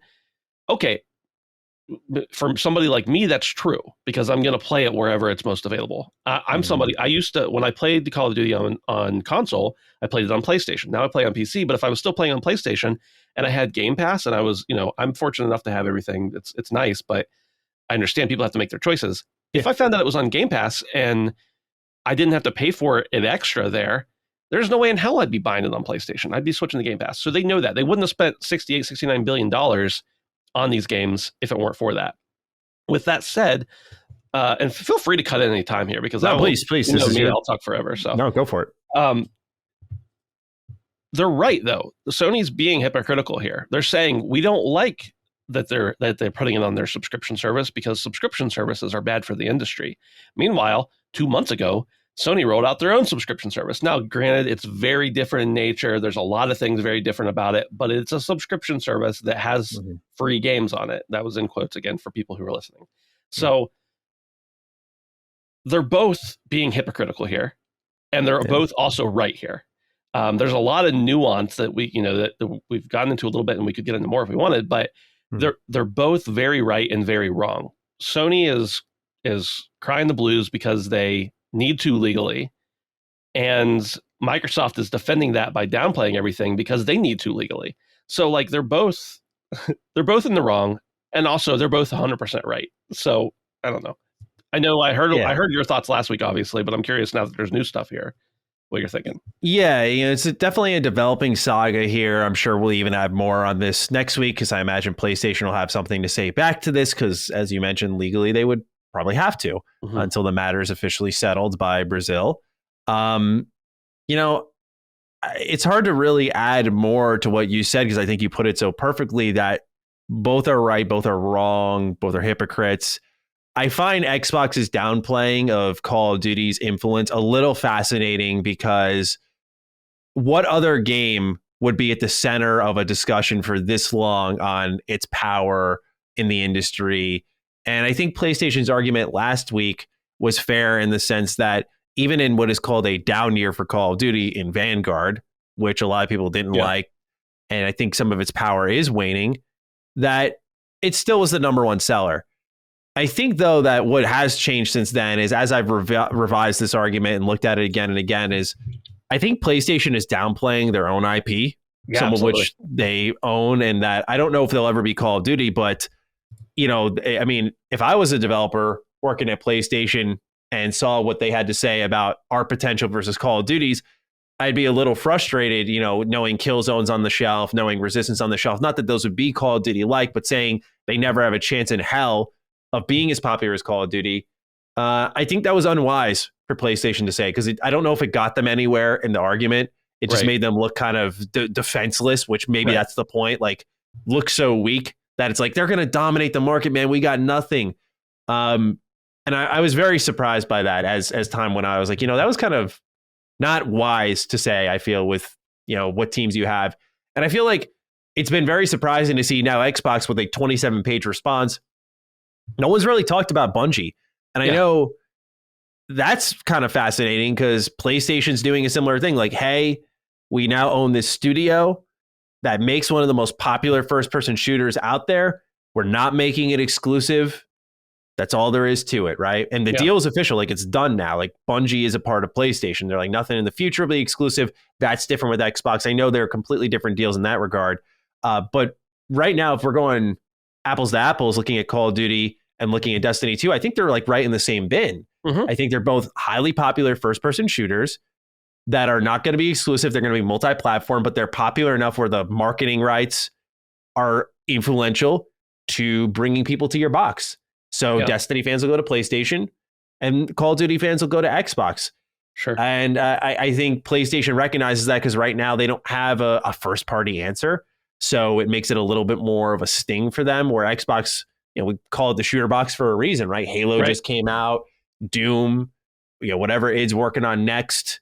Of course, now you have Call of Duty in the mix. Call of Duty had exclusive DLC on Xbox for a while, so it all makes sense. But I do think Xbox whoever wrote this was, I'll just say, extremely intelligent because they really put together what I think is like I can't really argue with that kind of statement. And it's unfortunate, and I have to say that because I know this very topic has stirred up a lot of vitriol within both the communities of PlayStation and Xbox. I can tell because whenever I upload any video on my channel that's not Xbox, it's sunshines and rainbows, but holy fuck, man, when I post an Xbox video, it's terrible. It's terrible. It's really toxic.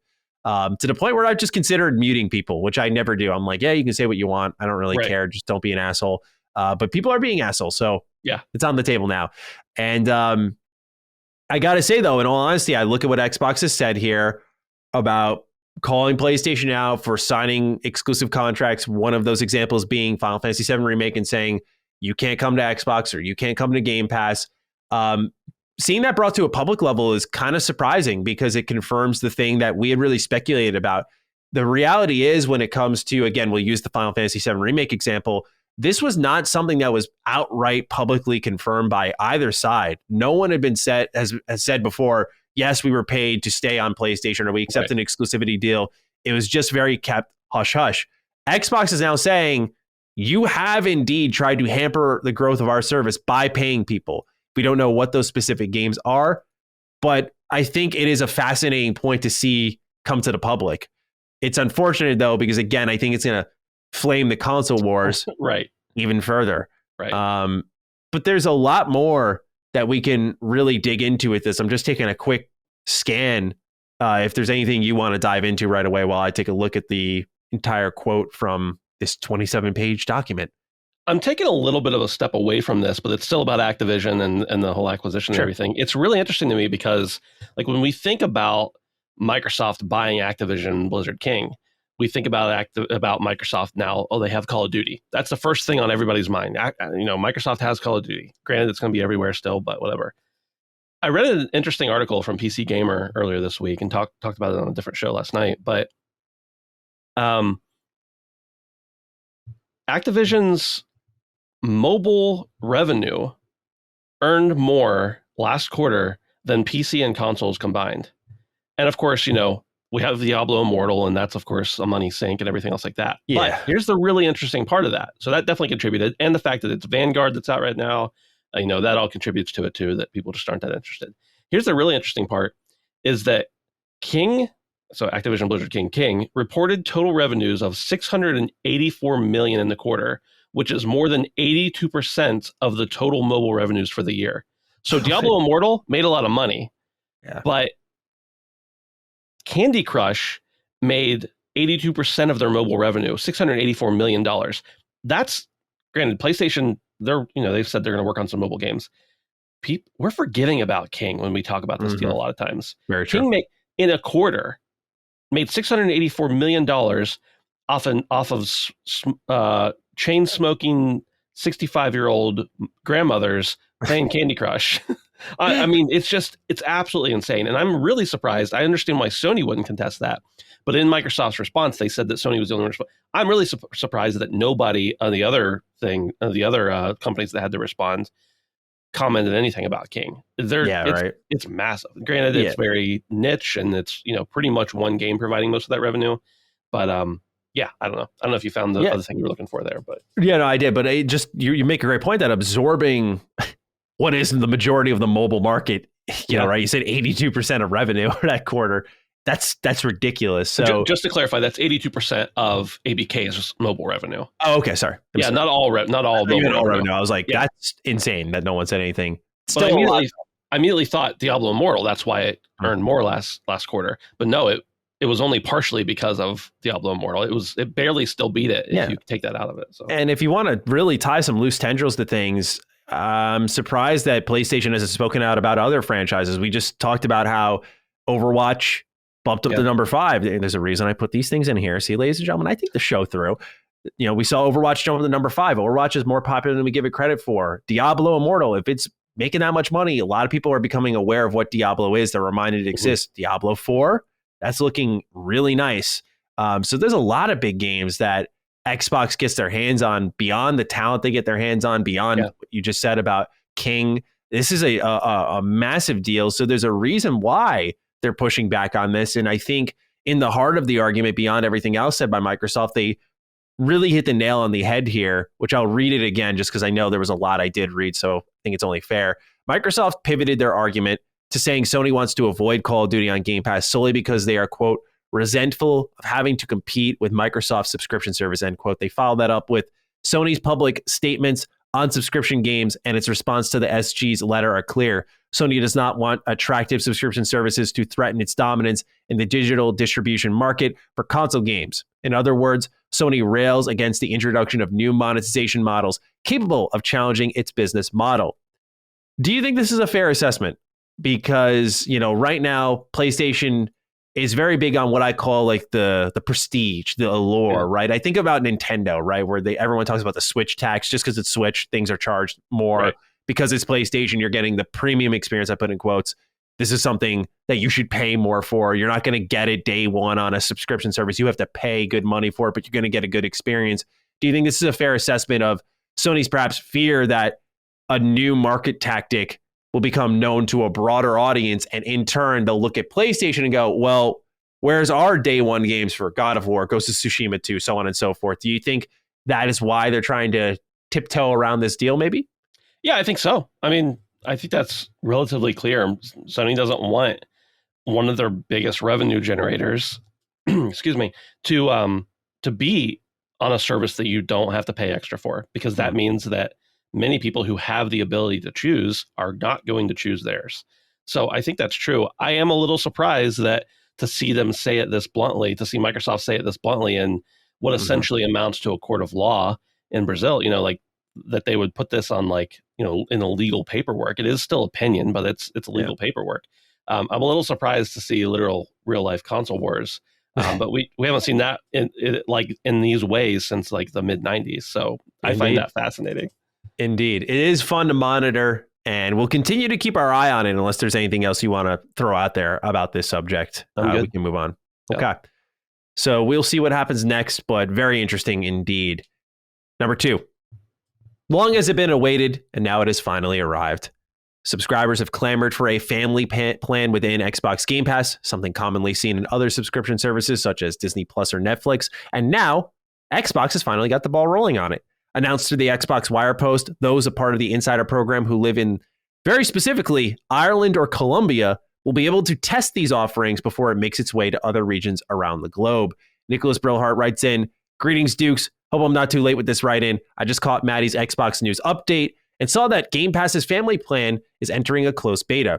My question is, what do you think the pricing will look like, and will this remove the ability to earn months of the service through Xbox Rewards?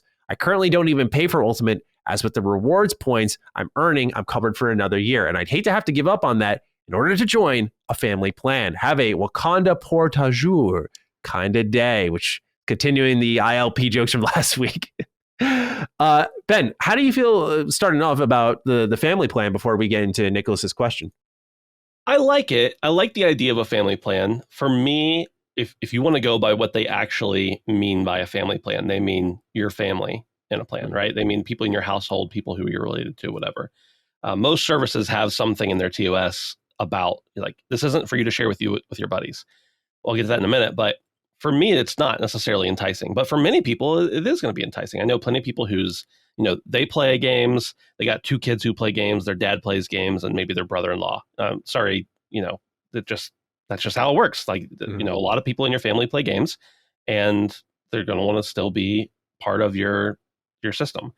For me, my son plays on my Xbox, and he just has his account signed in. I download the games on my account from Game Pass, and he gets to play them. So it's not necessarily worth it to me to do a family plan. What is worth it probably for me is to find 3 or 4 buddies who want to split the plan and play it. And that's really what's probably going to happen with a lot of these. I think it's a good move. I think it's friendly to consumers. Obviously, we know through interviews you've done on this show and other things we've seen out there, experiences I've had, that Xbox is really interested in having more people play multiplayer games on their service because it gets more people in. And that's exactly what this does, is like you sign up for the family plan because it's a little bit cheaper to have 2 people on it than it is to have just 1. But I guess it's technically 3 people if it's just a regular Game Pass, but it's cheaper. But like chances are only one of those people is going to be hardcore about it most of the time. If it's actually a true family plan, like that's just the law of averages. Like only 1 or 2 people are going to really use it as much as the entire family could. So I think that it's a good thing for them to do it. I don't know that it'll be something that I'm going to use as far as what they actually mean for it to be used as my family having access to it. But I think it's cool. I think it's the right next move. And I imagine that the reason they chose Colombia and Ireland is because they have a very small population size in accordance to people who play Xbox. And so it's easy to test that out before they accidentally, somebody hits the wrong button and gives everybody lifetime Game Pass on accident or something, Yeah, I think this is good for the obvious reasons that you had mentioned on, value and, sharing it with friends and family. But to me, I think this is a very necessary move now in 2022. And they're wise to get this rolling now because I don't want to, maybe I was a little brash in my video, but I still kind of consider 2022 an effective wash for Xbox in terms of like big budget titles, big AAA games. They're out of that race effectively. However, these are important moves that I'm not going to try to oversell to the audience, but do set the stage for a really big 2023 where you're kind of laying the groundwork, the framework for things that are going to be very useful to you down the line. So them doubling their Azure cloud servers, like we talked about last week, because the gaming hours on cloud have gone up 1,800% in the last year. Yeah. Them setting up the family plan and beginning to test it now in August. The reason this is going to be a big deal is to start off 2023, we're looking at Forza, Starfield, and Redfall, provided everything goes well. And those are going to be games that you can see marketed on TV. They'll be in your YouTube ads. They're going to get a lot more exposure than something like, I don't know, As Dusk Falls, which is an important part of like the Game Pass ecosystem, but maybe isn't the game that you're going to put on the front of the Xbox cover, that you're going to be drawing a lot of eyes to the service. And as more eyes get drawn to the service with these big budget games, you need to have your ship in order, right? So you need to have something like a family plan. So when someone sees it for the first time, which I know many of us in the hardcore gaming circle hear about it, know about it, but when you take that next step forward and you start to go beyond that, where Starfield will be, I think when we're looking at like games such as Elden Ring, which really stopped the industry, I think Starfield will be the next one. I think God of War has the chance to be, but I don't know if I feel that. Maybe it's because I'm less in that community, but I feel like with Starfield, like that's the one where everyone was talking about it.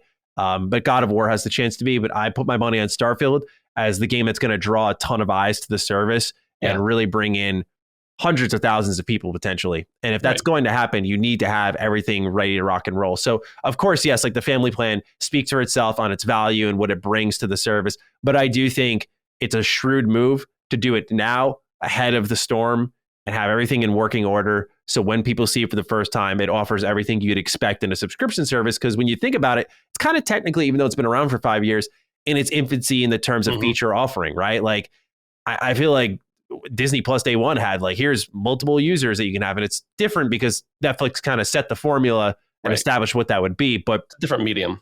Yeah, that too. Yeah. So there is a difference there. But I feel like Xbox has had the chance to take their time and developing things, and now they're going to be in a really strong position, both cloud infrastructure wise and Game Pass feature wise, plus those demos we were talking about, where when we're in 2023, they might be sitting really pretty if these games deliver, because they're going to have everything set up and good to go. Sure. On Nicholas's question, though, he talks about, will this remove the ability to earn the months of the service through Xbox Rewards? Do you use Xbox Rewards at all, Ben? Like when you buy games digitally or complete Game Pass quests? I earn them. I earn the points just naturally. I don't necessarily ever like try to go for them. And when I have enough to cash it in for either a free month or a gift card or whatever, I definitely use them. But it's not a quest for me. But I don't know if they'll remove that ability. I mean, I imagine 5 people all earning points is going to be hard to calculate into one person being able to redeem them. I don't know how that works. I'm also really curious to know how it's going to work with, as far as whether that's going to be regular Game Pass or if it's going to be Ultimate. Because for me, like, if you said that, okay, you can sign up for a family plan, but it's only Game Pass, it's not Ultimate, I'd be like, nope, I'll just keep paying $15 or whatever you raise the price to, quite frankly, because I need it for, like, I want to play my hardcore game, my hardcore games, for me at least, on PC, and then when I want to relax and go play Donut County on my recliner, I want to be able to do that on my Xbox with a controller. So it needs it for me to buy in, and I think for many people it needs to be Ultimate.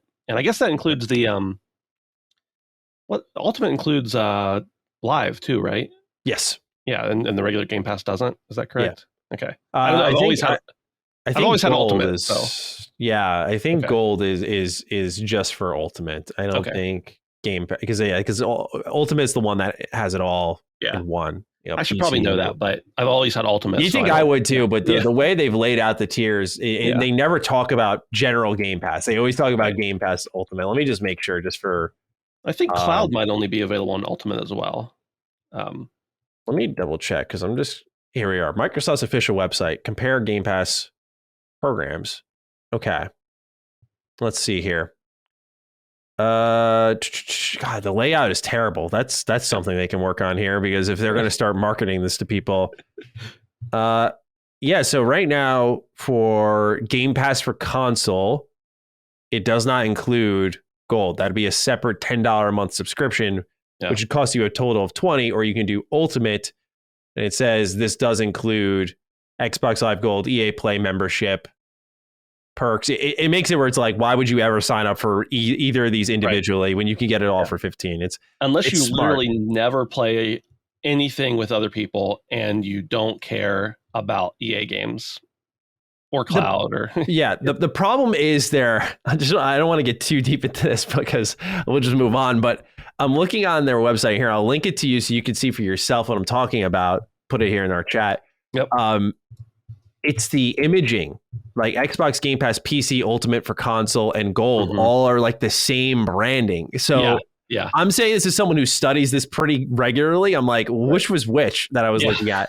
They kind of need to differentiate a little bit. Just if anyone from Xbox is listening, which I know some of you are, this might be something that it's small, but if I'm familiar with this and I'm struggling to identify what the hell I'm looking at, others may be. You might want to update the imaging here. But anyway, Gold is only in Ultimate. Yeah. It's been confirmed. All right, number 3. The QuakeCon schedule has been revealed. This is pretty important because this is going to be sort of where Bethesda could have made some announcements. But taking a look at the schedule, where the show begins August 18th on Thursday, twitch.tv/Bethesda. There is an opening keynote for 15 minutes, followed by 30 minutes with Redfall called Bringing Redfall to Life with Arcane Austin. So it's possible we see something there. But there is no mentioning of Todd Howard, no mentioning of Starfield, and the only mentions of Fallout, for those of you who were like me holding your breath maybe for like a remaster to be announced here, because they did Anniversary Edition last year at QuakeCon.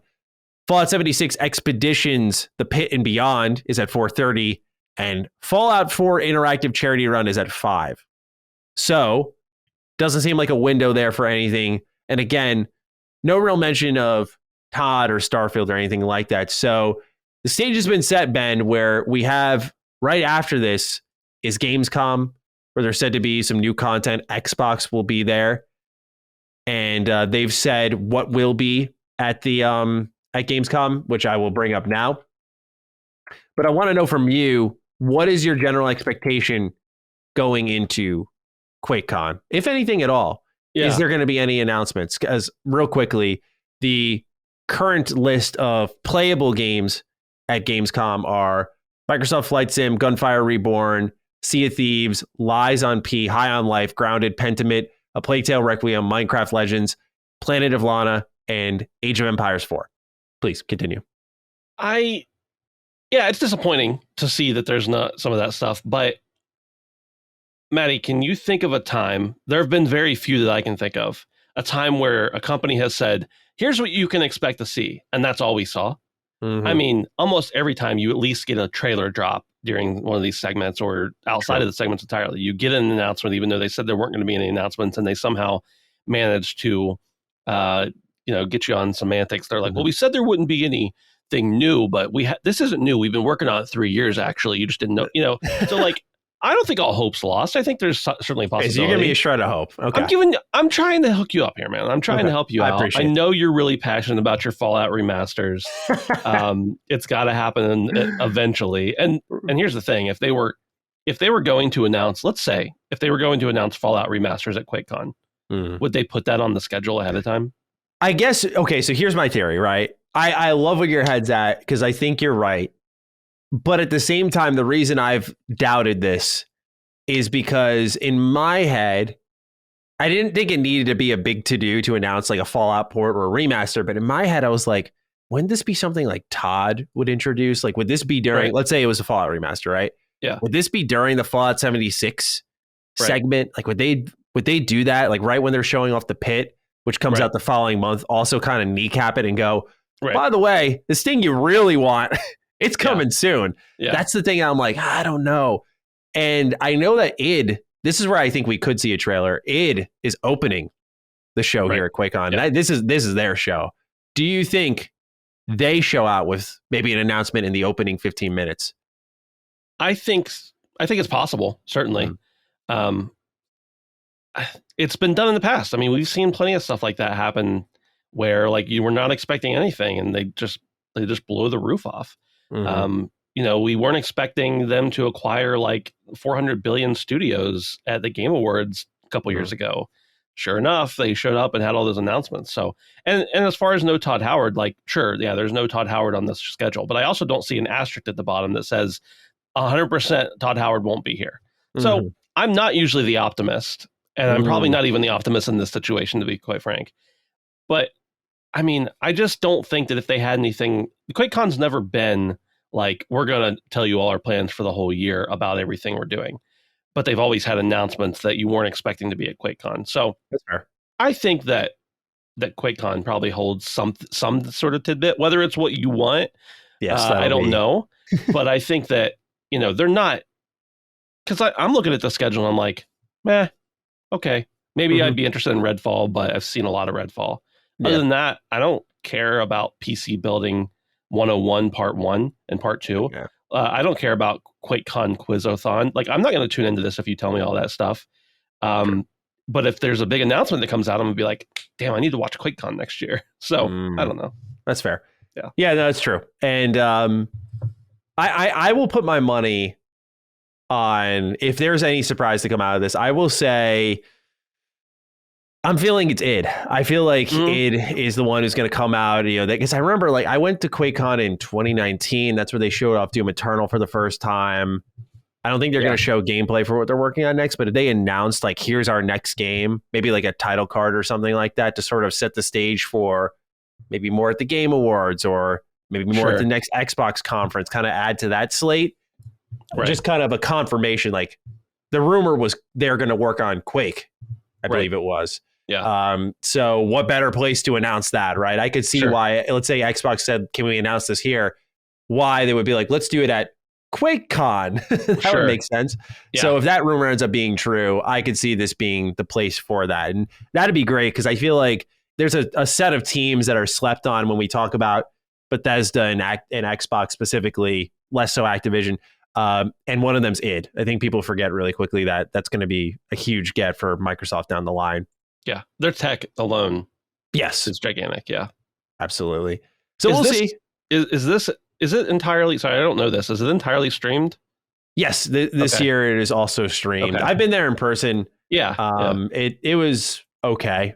I don't know. I wouldn't go there in person again, probably. So to me, this is probably more ideal. But a lot of people love the. Have you been there before? The big PC room. Been to QuakeCon. No, I've been to almost every conference except for QuakeCon. I feel like. Okay, yeah, it wasn't anime.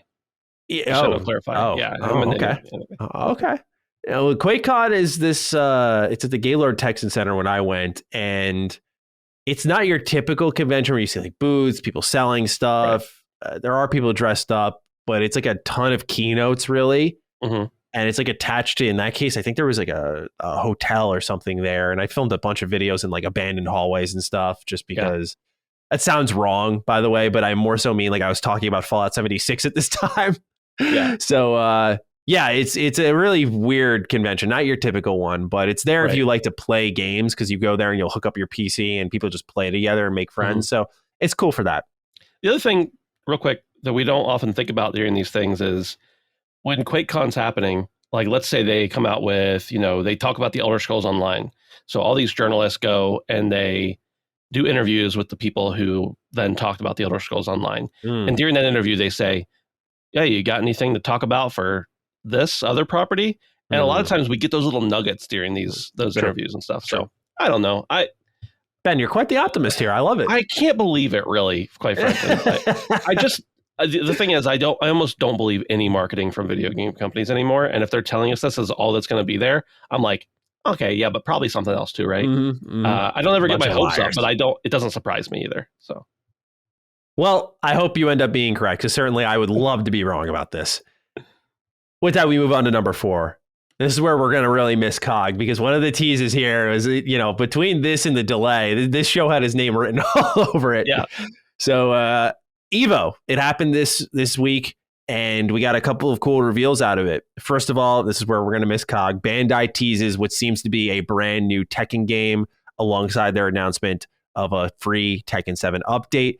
There's a new Fatal Fury game coming out. There's no release date or platforms announced, however. It will be the first entry in the series since 1999 with Garou, Mark of the Wolves. They also showed off that Kimberly and Yuri, I'm sorry, I don't know which because I don't play Street Fighter, but they're coming to Street Fighter 6. They have their own trailers. And then last but not least, netcode rollback update was announced for Dragon Ball FighterZ. But they also confirmed at the same time before revealing this that they are happy with the balance of the game and they don't have any plans for additional patches or characters. So that's done. But at the same time, I just want to throw this into the mix here. I read an interview that I believe Arc System Works did with IGN, and they said they want to chase after more collaborations like they did with Dragon Ball. They said they were originally very passive. They waited to be approached for things, and they said they're going to be more aggressive with it, which I think is good news because to me, their best game was Dragon Ball. I think they just really captured something there, and that is their recipe to success because they did things like DNF Duel, which is cool, but it's like, Guilty Gear is cool. But I feel like if they chase some really, I know you're not going to like this, but like big anime titles, they're going to do really well for themselves. And I'm surprised they haven't thought of this sooner, but they're going for it. With that, let's start off with our first announcement. Greg Wallace had a write-in about it. Dukes, I know you guys have some love for fighting games, so I was wondering if you caught any of EVO this weekend. I know Cog is a fan of Tekken, so there was a tiny teaser for Tekken 8, which is pretty much just Kazuya smiling. Also, they showed some returning favorites like Fatal Fury / Garou, and some more characters for Street Fighter 6, including an interesting Ninja Girl, as well as most games finally getting rollback netcode. Shout out to Dragon Ball FighterZ. Not to mention excellent high-level international fights for the first time in what feels like forever. Anyway, thanks for the great show as usual. Have a delayed base netcode ... kind of day. Ben, did you have a chance to check out EVO this year? Yeah, I didn't watch like any of the actual content. I saw some highlights and some clips and stuff, that people post on Twitter or other social medias. But I'm not much of most of these conferences, if I'm going to watch, I shouldn't say conferences, competitions, I don't really watch them. I watch a lot of competitive stuff, but it's usually like I'm honed in on a streamer in a competition or something like that for me. But I did see the announcement of with Street Fighter 6 and some of the interesting stuff, the new character, the Kimberly, I think. Yes. And I think it is Yuri, but I'm not sure because I don't know. I just don't know. Yeah. But I think he's been in games before. I think the last one I played was 4. And I think he was in that one. Let me check here. Yeah. But either way, I mean, that's cool. I'm an admirer of fighting games. I think watching someone who knows what they're doing is amazing, especially 2 people who know what they're doing. But I just don't. I'm going to be a casual player and a casual observer for these games. And you're right. This is definitely where we're missing Cog because this is his blood. This definitely is. But, because I can speak on a lot of these personally, a lot of these I have played, but things like Street Fighter and Fatal Fury are absolutely my blind spot. Yeah. I know that netcode rollback was something big for Dragon Ball FighterZ. And for those who don't know what netcode rollback is, by the way that it works is actually really fascinating if you take the time to read about it. A pretty simple explanation of it that doesn't really go into the weeds of it all is the game effectively predicts your inputs based off the way you're fighting and where the fight is happening. So maybe you're going to cast a fireball. And so the game tries to predict that so that the input is instantaneous on both sides of the screen. So it's as close to you all playing right next to each other, like split screen, as possible. But if it incorrectly predicts that, it rolls back and puts in the proper input that you did. And somehow the way it works is that there's no lag, and it makes it where all fights are much more fair, and it leads to a more positive experience. So having that be added to Dragon Ball FighterZ, for example, is something that I'm surprised took so long, but here it is now.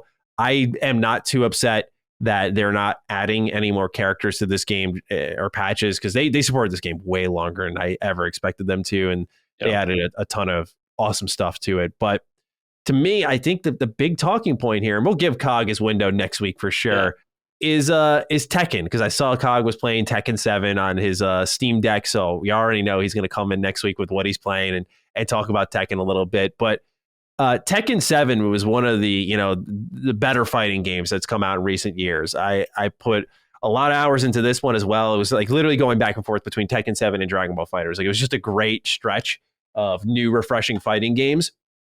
My question really is this Tekken 8 or is this Tekken Tag Tournament 3? Because what they did was showed like the old intro of Kazuya dropping, I think it was Jin off the cliff, and then it flashes forward to a much better looking game, which suggests like this is a new game coming. Right. I would guess Tekken 8, since it came after a Tekken 7 update. Right. However, I'm not sure. I'm just excited to know that they're confirming it, because that something's happening with the franchise. Just because I feel like Tekken's one of the few 3D games that really got it right. Yeah. And it feels good to play. It's crazy how small, this is again as a passive observer, how small the conversation about Tekken is compared to the hardcore love of the people who love it. Like it's done so much for the fighting scene over the last, however long, and it's not one that just you hear about all the time. So Yeah. I hope that changes. I do too. And I'm excited for Cog because like I remember him saying that growing up, him and his friends would play Tekken and they did some wild bets. And I'm curious what like 45-year-old Cog, what kind of bets are going to go down for him now that like have the stakes risen with age, or are they going to be a little more tame with Tekken 8? So I'm curious to see how it all goes, but rooting for Cog here and excited to hear more of his thoughts on these games next week. For me, Dragon Ball FighterZ netcode rollback update is the biggest deal. But we move on to number 5. Speaking of Cog, as I said, the real reason he didn't make the show is due to the following news. After I had cursed KOTOR Remake, Starfield, and Sly Cooper, he simply couldn't look me in the eyes as it's now been confirmed that Midnight Suns is delayed without a new release date being issued. Publisher 2K had the following to say on the matter, quote, "We have made the decision to move back the launch timing of Marvel Midnight Suns to ensure that teams at Firaxis Games and 2K deliver the best possible experience for our fans. The title will launch later this fiscal year, which means by March 2023, on Windows PC, Xbox Series X and S, and PlayStation 5. The Xbox One, PS4, and Nintendo Switch versions will follow at a later date." Bonaran writes in, "Hi, Dukes. What bad juju did you guys conjure up? Another day, another delay. We lost Starfield, KOTOR. Now Midnight Suns is out for 2022. Somebody is sniping the Dukes. All seriousness, with all these delays, I'm kind of checked out from gaming hypes. Why get excited when each game keeps stringing us along for a pair of blue balls? Let's play the odds and bet the next big delay from this year. Hogwarts Legacy. P.S. Last Stand fam needs to check out the ILP episode with Jason Rubin. Respect to you, Cog, for the interview. And I haven't seen this, but I have no doubt it's great because Cog's always in his comfort zone with interviews. It's where he thrives. And Jason Rubin's phenomenal.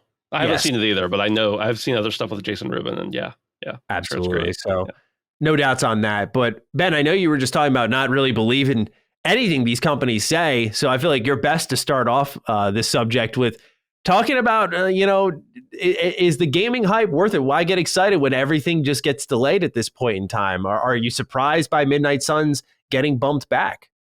I don't know if I'm surprised, and I may be misremembering this. I meant to look it up when I saw this news, but wasn't Midnight Suns delayed once already? I believe so. Okay. Yeah, I believe it's supposed to come out at the top of this year. I thought so too. So I was looking forward to it. One, because I'm a huge Marvel fan, and unless they really botch the game like Avengers, I'm probably going to like it. And two, because I admire Firaxis, and I really, even though I haven't invested a ton of time in the games they've put out, the Civ games they've done have been amazing. XCOM's obviously top of class, and a game with my favorite characters, and also in a style I'm a big turn-based fan that I like. I was really looking forward to.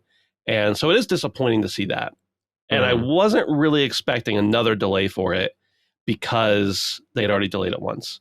But Maddie, let me just tell you, normally I'm like, okay, a delay, fine, that's whatever. This time I'm like, a delay, hallelujah, because of what they said, that it will launch on PC, Series consoles, and PS5 first.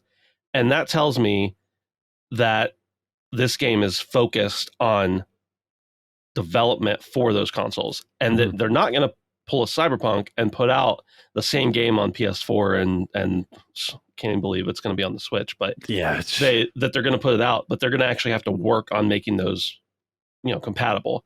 Now the next best thing would have been for them to say we're canceling the previous gen ports, but I understand the financial reasons for why you don't do that. But I'm even more excited for this game now, knowing that this game clearly needed that more power to be able to compute and everything. So I don't know. I kind of got off your question there, but I wasn't. I was a little surprised just because of the previous delay, or at least at the time the delay that was in my head. But I'm not disappointed. I think this game has suffered multiple delays. It was supposed to come out in March, got pushed back. I think it was supposed to come out in November the year before. Yeah. but they got pushed back as well. So yeah, this game has needed more time for a while. I'm glad they're being afforded that extra time because I feel like Firaxis is a really good developer. So I was pleased to see as well that they're going to kind of, I don't want to say leave behind the previous gen versions, but they're going to focus hard on the next gen versions and make it for that, get that right.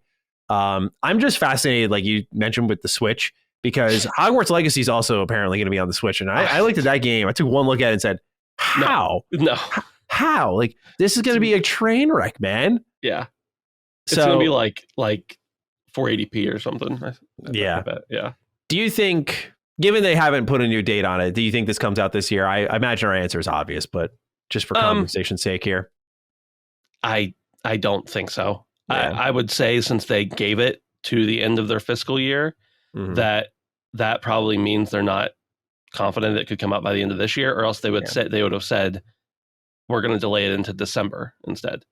Yeah. And it's frustrating, because as I said earlier, I just feel like we're going to be slammed to start off 2023. I mean, we thought the beginning of this year was, like rush hour traffic, just like stop, go. But we're going to have a lot of new games falling into our hands. And there's going to be another one that could have fit in what is a busy holiday period, but certainly not nearly as busy as prior years. And now I'd say the beginning of 2023 is going to be what the holiday period should have been. It was kind of how it was this year too. Like last year in 2021, the holiday period was kind of spaced out. You could take your time through each of the reviews, which was nice, by the way. And then this year started up and it was like review. But now it's looking like we're shaping up to have a similar thing. So Marvel Midnight Suns unfortunately delayed into fiscal year 2023, which again, the latest they can go is March 2023. So expect to see it not work out in your favor and release in a time period where you can play it. Right. Number 6. Continuing on with Take-Two. According to Take-Two CEO Strauss Zelnick, development of GTA 6 is well underway and is determined to once again set creative benchmarks for the series, our industry, and for all entertainment, just as the label has done with every one of their frontline releases. What do you think of Strauss's confidence in GTA 6?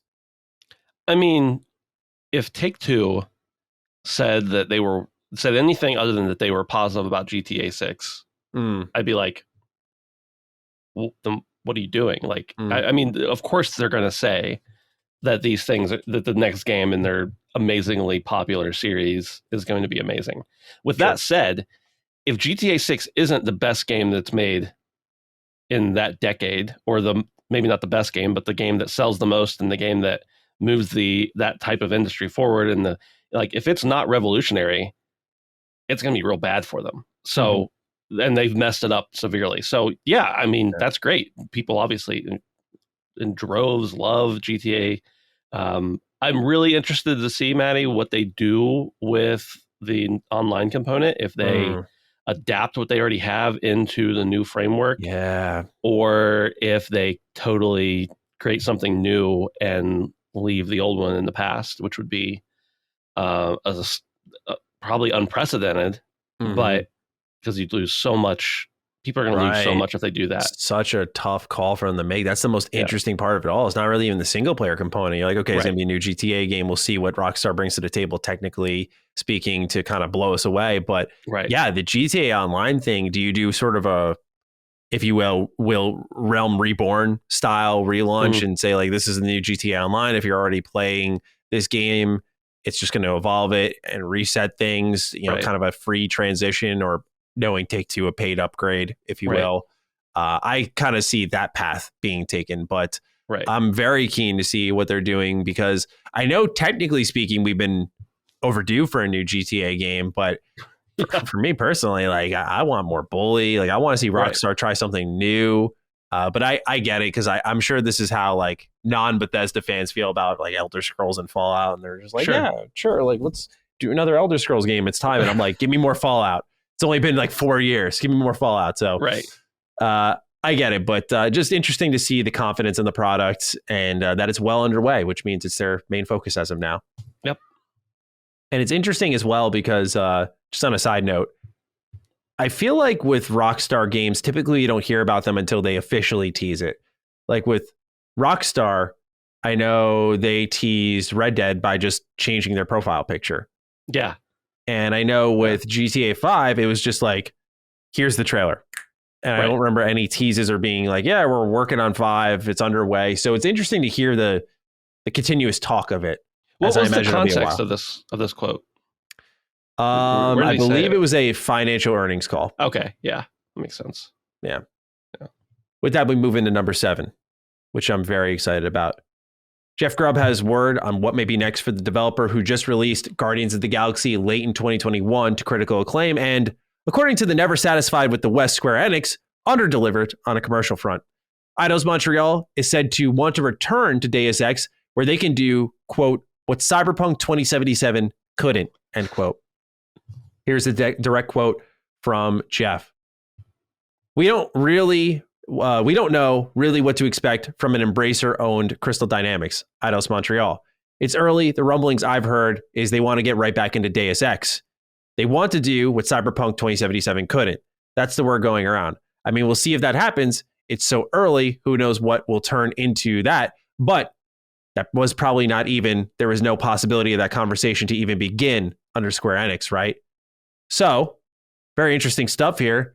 Obviously, not a confirmation by any stretch of the imagination, but a little bit of a nugget to go off of here that Eidos Montreal may go back to the series that really got them kickstarted here in Deus Ex. And I think this would be a really welcome surprise for many fans of the franchise because I think it was Mankind Divided was the last one to come out. Mm-hmm. And that game, while I have yet to play it, I know ends in a fashion that it was apparently going to be 2 games. There was a first half and a second half. Yeah. And so it's a big cliffhanger or something along those lines. Again, I don't know the details because I didn't play it, but they could potentially now finish that part of the story, which would be interesting because I've heard really good things about Mankind Divided. I loved Human Revolution when I played it for the first time. I really, really dug that game outside of some of the director's cut content. I can go on about that in a separate video. But anyway, Ben, what do you think of possibly Eidos Montreal after having such a success with Guardians of the Galaxy, moving on over back to where they started, really? Yeah, I think that, well, there's a couple things. One, it sucks that Guardians of the Galaxy didn't perform as well as they wanted it to. And I hope that those expectations were in check, but like, it was a good game. I think when we had the spoiler cast, we loved it. Mm-hmm. There were problems, but it was great. So it sucks that happened. And I hope that doesn't deter them from doing games similar to that in the future. But Deus Ex is, I mean, some of the best cyberpunk-esque media or video game media that I think there's ever been. And for them to compare, or for Jeff at least to compare it to Cyberpunk 2077 specifically, is really encouraging because Deus Ex, if they go in a direction that's more, I guess I want to say more open world, more exploratory, more, deep maps and menus like nerds are really going to get into, like that's really encouraging because that system has the bones, that storyline and that environment has the bones of making a great game. Yeah. And for them to want to go back to it is also encouraging because there is almost no pressure. It's not like people are saying we want Skate 4, like when that happened and they were like, okay, fine, we're going to make it. Now we'll tell you what it's going to be like in 2 years. This is like, occasionally I hear someone bring up Deus Ex. I think about Deus Ex occasionally, but it's not like there's this industry-wide pressure. So for them to go back to it not only means that they see viability, it also means they want to. Yes. And maybe that's just purely financial, whatever, I don't know. But the fact that they could potentially be afforded that opportunity and that they also want to do that is really encouraging to me. And I'm excited most about games when you can tell it's a game they wanted to make and not, I mean, I love Call of Duty, but you have to make Call of Duty. You don't want to make Call of Duty, right? Yeah. So maybe you want to as well, but you have to. Yeah, no, I completely agree with you. I'm very keen to see what they work on next. I agree that it's a shame what happened with Guardians of the Galaxy, though, because I was interested in seeing what Eidos Montreal would be like as a Marvel-based game developer and what that could mean. I do feel good about Embracer as a publisher because I think they have their flaws, but they managed to just resurrect things that I never imagined. I always think of Kingdoms of Amalur. I think that's one that I've been saying we take a lot for granted, and maybe that's just the vibe of the week, but that's one that I do think we take for granted in the sense that it is a game that was like dead, buried, entangled in so many legal issues, and somehow they managed to fish it out, remaster it, and then put new DLC in it at the end of last year, which not many people know about. And the DLC was good. Right. DLC was actually really good. It's insane to me. They've remade Destroy All Humans 1 and 2. They remade, again, another game you thought would be deep in the trenches of legal issues. SpongeBob Battle for Bikini Bottom. I know these are very specific, weird examples for people, but I feel like they have that touch where they're able to just get their hands on things that feel unattainable. So to me, personally, if history is to suggest anything, they should be able to find a way to get Deus Ex into the hands of Eidos Montreal, if that's something that Eidos Montreal wants to work on. Right. And I'd love to see them do something along those lines as well.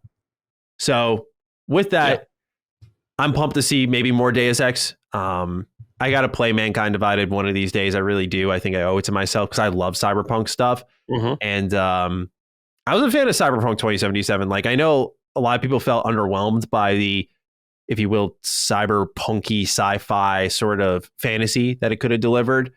I really liked its world. I loved its quests. I loved its characters. I felt it captured it pretty well. But I know people are looking for more of the immersive sim qualities, and that's where Deus Ex thrives. So to see that on next-gen technology could be huge. For sure. And it's Cyberpunk, I think, opened people's eyes up to what that genre could be, because that game was such a phenomenon in many good and bad ways. That I think that Deus Ex could thrive because of that. I just hope that it's not like, they're marketing it as a cyberpunk game, another cyberpunk game. I don't want that. Hopefully that's not the case. Absolutely. They should have some confidence in Eidos Montreal, though, to not miss that. Because I would imagine Deus Ex would be a little more narrowed down, if you will. Yeah. Right? It'd be a little more slimmed down in scope, but who knows? Number 8. Microsoft continues to form partnerships through the power of Azure, and this time they are teaming up with Unity. Unity is the company behind one of gaming's most popular engines to develop for, and now game developers will have access to this tool set through the cloud, whether it be for gaming or non-gaming purposes, as highlighted in the Microsoft blog post announcing the new alliance. In 2021, Unity announced that developers would need Unity Pro licenses to publish games on consoles. This is something that both Sony and Nintendo offer their developers. However, Xbox does not. Outlet Game Developer speculates that this could be utilized by the platform now to secure these keys and streamline the publishing process of Unity games on Xbox and PC. Now, Ben, I know you do work on the publishing side of things, if you will, a bit with Lilymo, and I would love to have some input from you if you have any angle on this, perhaps, on what this deal between Microsoft with Azure and Unity could mean, and specifically if you know about these kind of Unity Pro license keys and what that sort of entails. Because personally, for me, I said this in my video, but the game I'm working on, we're not using Unity, so I'm very unfamiliar with the engine. Right, and that's the same for me. Okay, we don't work with either of those. We don't really have any need for Azure, and maybe that changes in the future. I don't know. All I do is the grunt work and make sure the games get on the stores so people can buy them. I don't have any input on anything else. Not that I don't have input, but I don't work with the back end stuff like that. I know that there was a big hullabaloo over the Unity Pro licenses and all that stuff recently, and I also know that Azure has rubbed a lot of people the wrong way with some of the gaming's cloud stuff that they provide, some of the servers that they provide as well on the Microsoft side, depending on the type of game.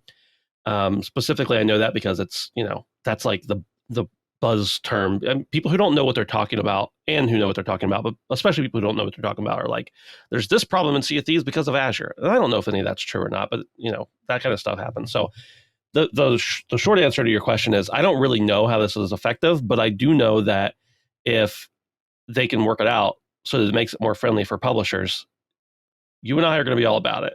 Like, that's perfect, So I don't have anything much more than that intelligently to say, though, about it. Everything you say is intelligent, Ben. Well, about this particularly, just to be frank, I don't know. No, I get it. To me, I kind of read it as maybe in a way you could double down on your indie initiative with this. Xbox has really been carried by the indies specifically this year. They've really needed them to come through, and they have absolutely delivered. Where making anything easy for them is probably the best scratch your back moment you can give them outside of the money that you'll provide to help publish their game. So I think this is likely a deal to help secure those keys. Not strictly that's the reason they're doing it, but I imagine it is a perk of the partnership here. And if you can ease that publishing process more, that's great news for everyone involved, whether you're large scale or small scale. So I do think if we were to look at any potential benefits that we would be able to see, this would be one of them. I agree. Number 9, last bit of news here. It's a quick one. There was a Elite Series 2 controller leak. Now, the Elite Series 2 has been out for a couple of years, I think since 2019. A white one is leaked, though, and there's a bit of an unboxing video on YouTube. I have the screenshots here in a little montage that you can find out on the internet if you look for yourself. But anyway, Boom Boom Washington writes in saying, "Good day, lads. Some images of the Xbox Elite 2 controller have leaked.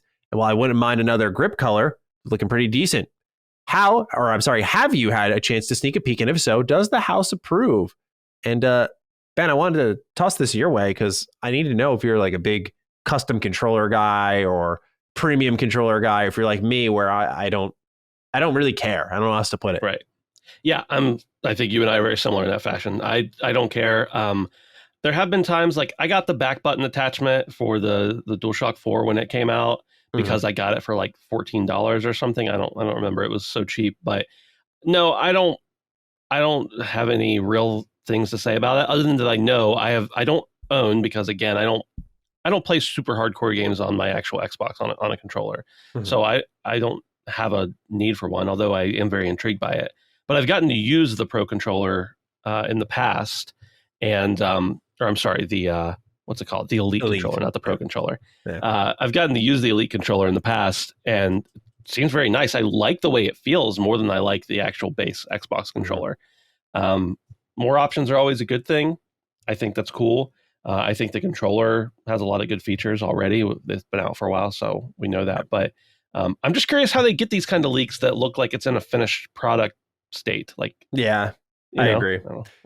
I'm more interested in what's happening with an Elite Series 3 controller, because those of you who have listened to Finding Duke since the early days will know we tracked I believe it was a questionnaire by Xbox asking specifically about the DualSense and its features and if you would like to see those in an Xbox controller.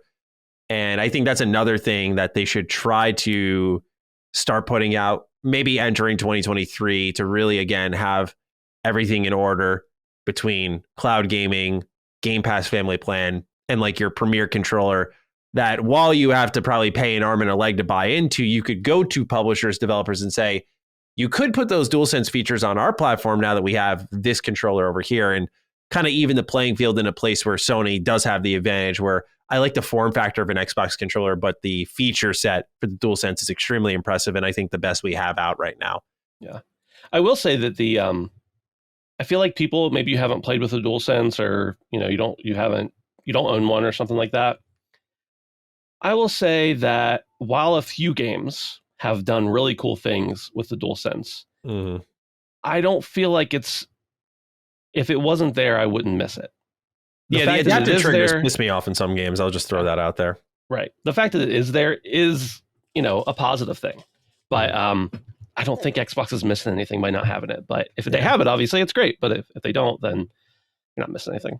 There's a game I'm really excited to try out on PlayStation, Ghostwire Tokyo, because I feel like the way you like attach the spells and you see him like whipping his finger on the thread, I imagine that feedback through the adaptive triggers is probably awesome.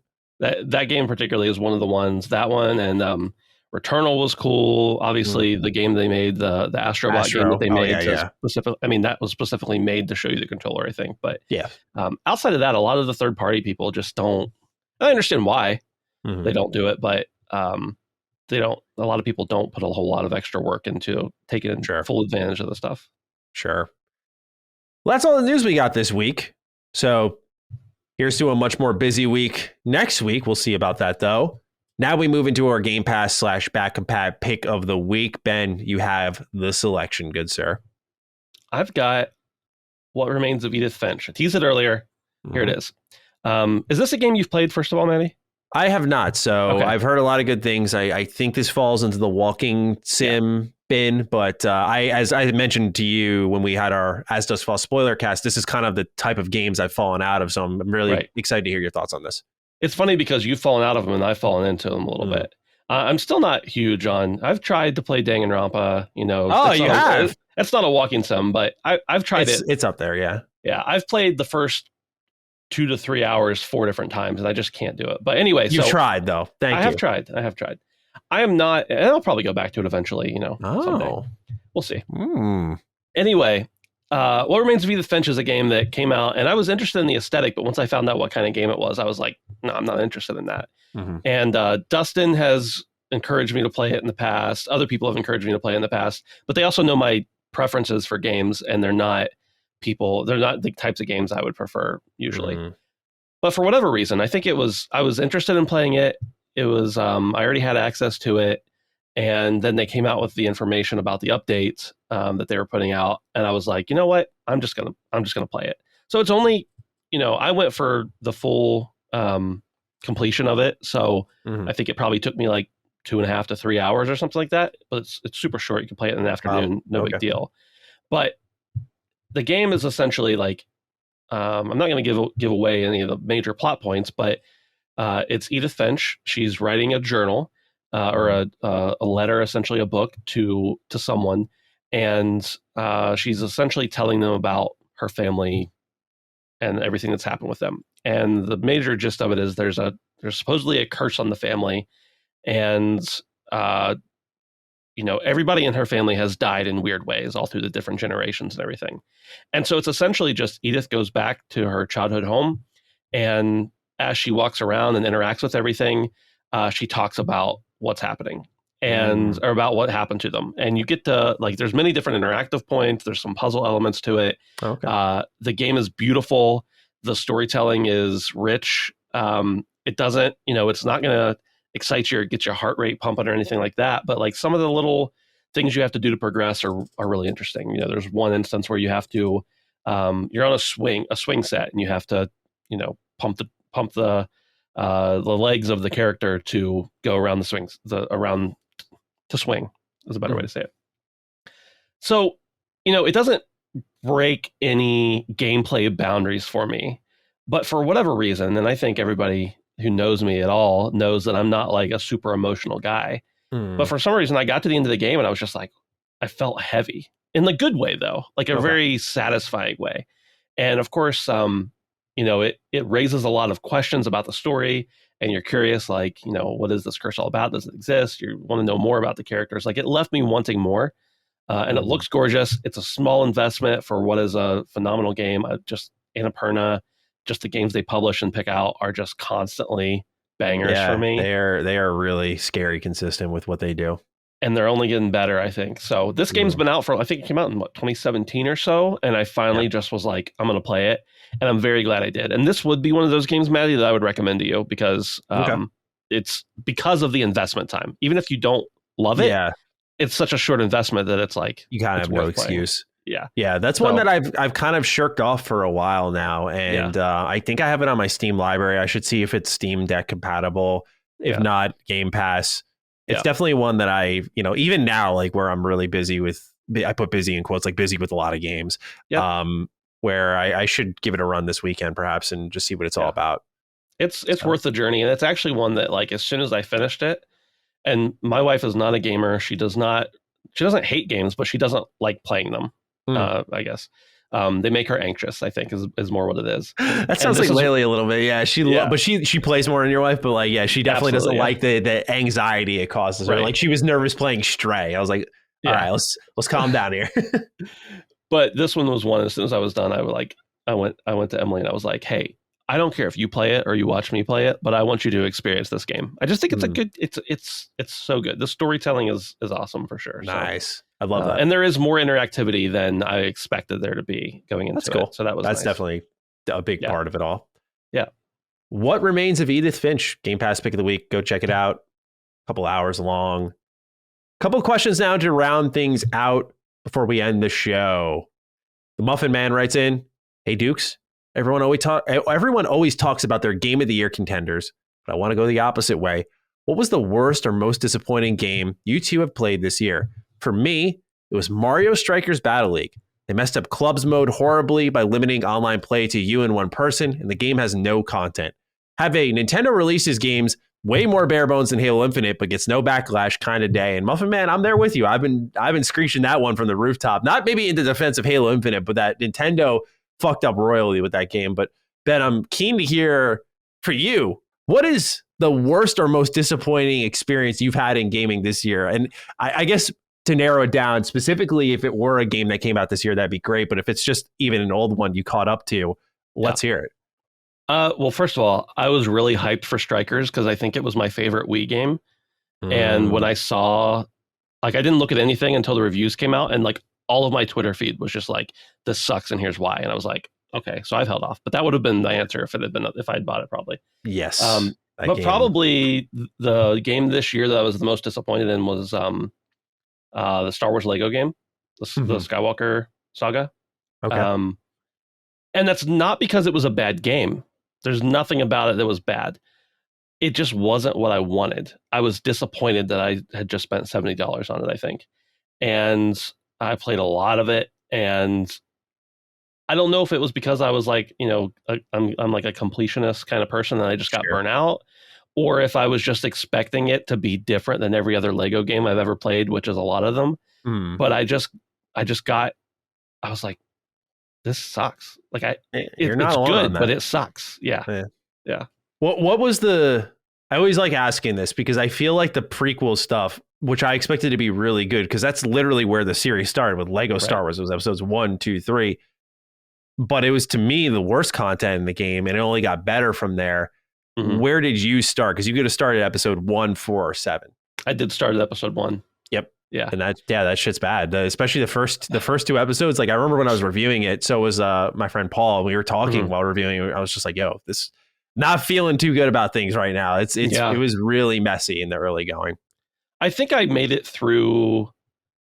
I know I'm pretty sure I finished 4. I'm almost positive. And I think I made it part of the way through 5.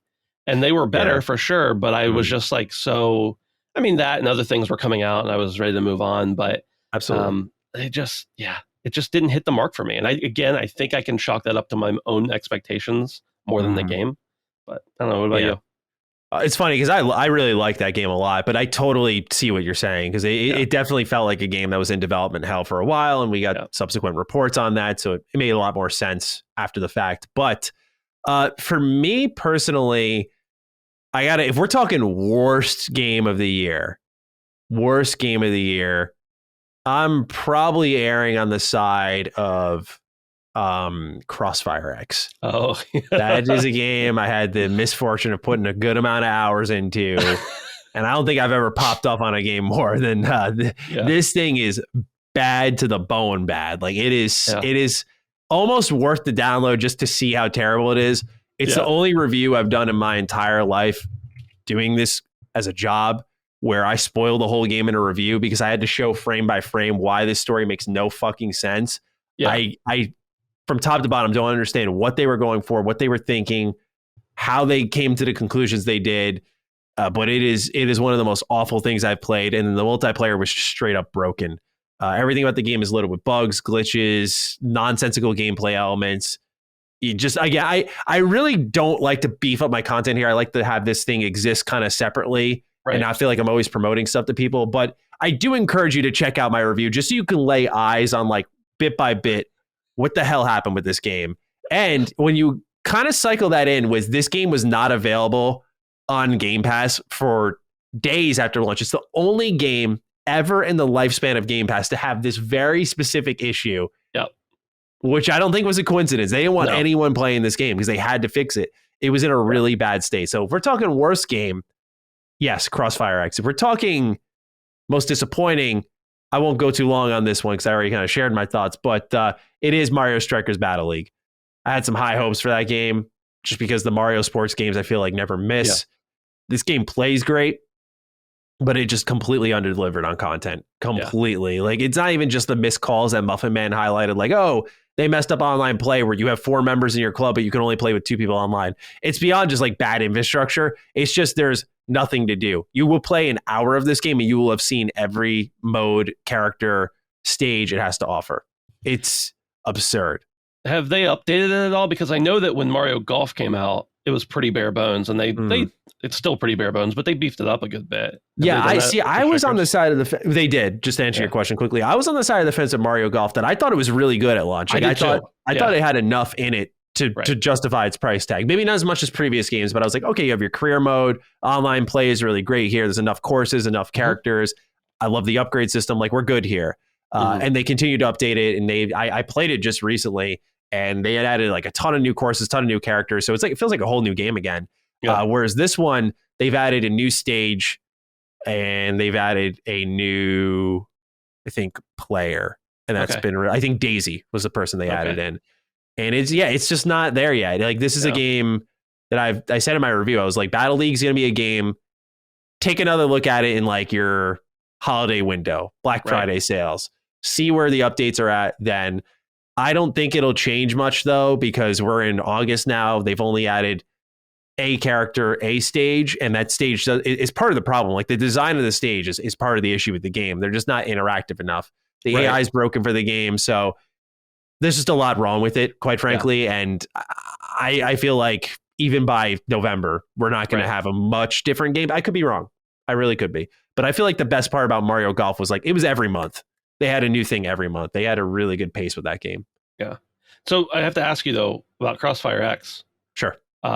You said it was one of the worst games in recent memory. Was it worse than Godfall? Because I know you hated Godfall. Oh, yeah. You know, both these games, Godfall and Crossfire X, like, hit particular angry parts of me that really I don't like to say exist, because I'd say I'm a pretty zen dude.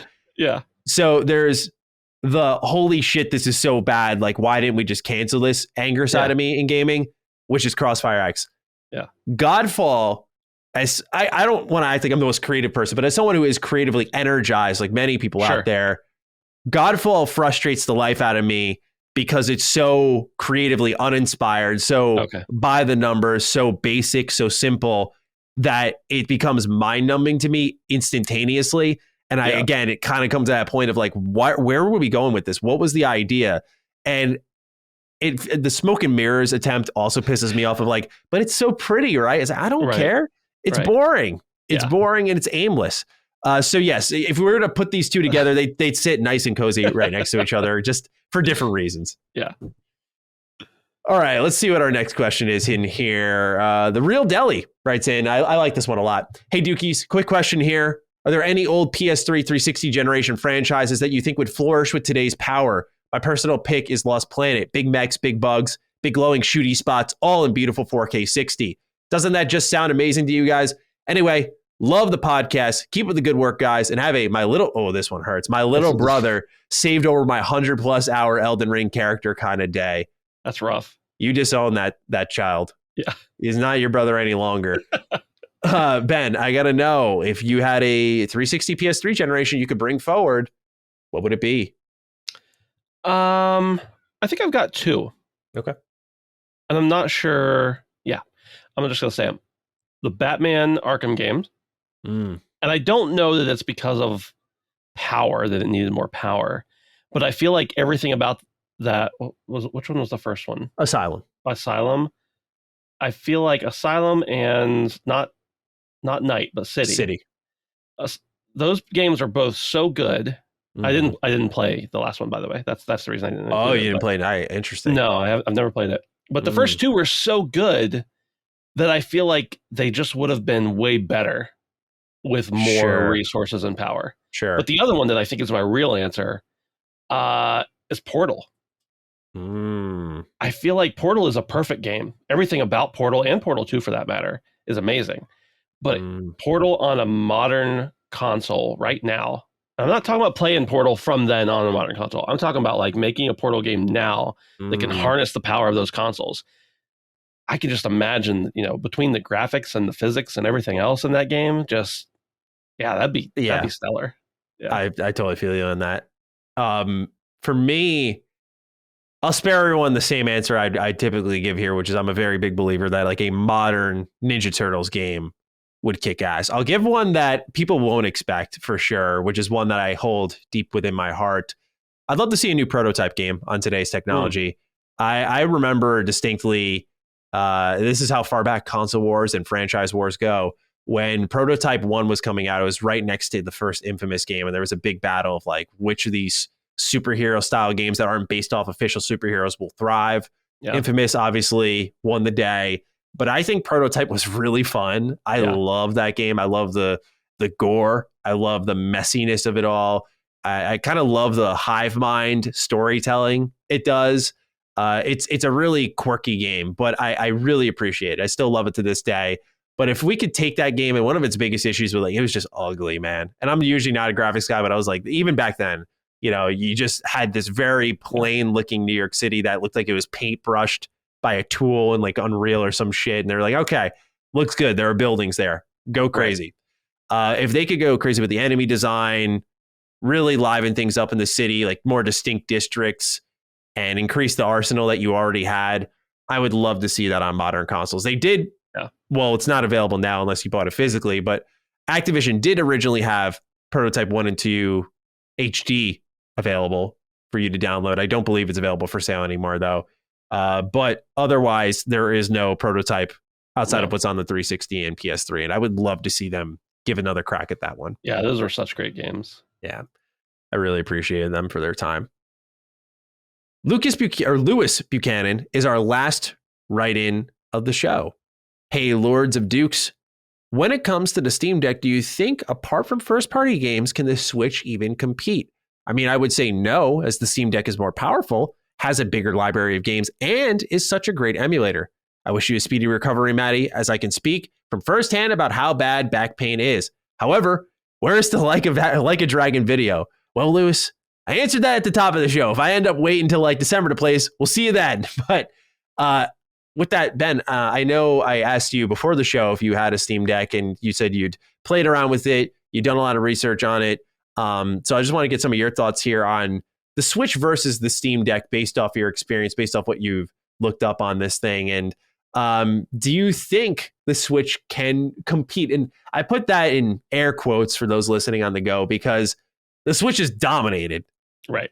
But long-term, power-wise, I think maybe hardware-wise is where Lewis's head is at. Can the Switch compete? Yeah. And just to clarify, I know you kind of mentioned it, but just for anybody listening, I don't have one. So I don't know how the Steam Deck, I don't fully know all of its tricks and power and everything, but I know a lot about it, and I know plenty of people who have one. So, I mean, the obvious answer is no, but the more nuanced answer is yes, because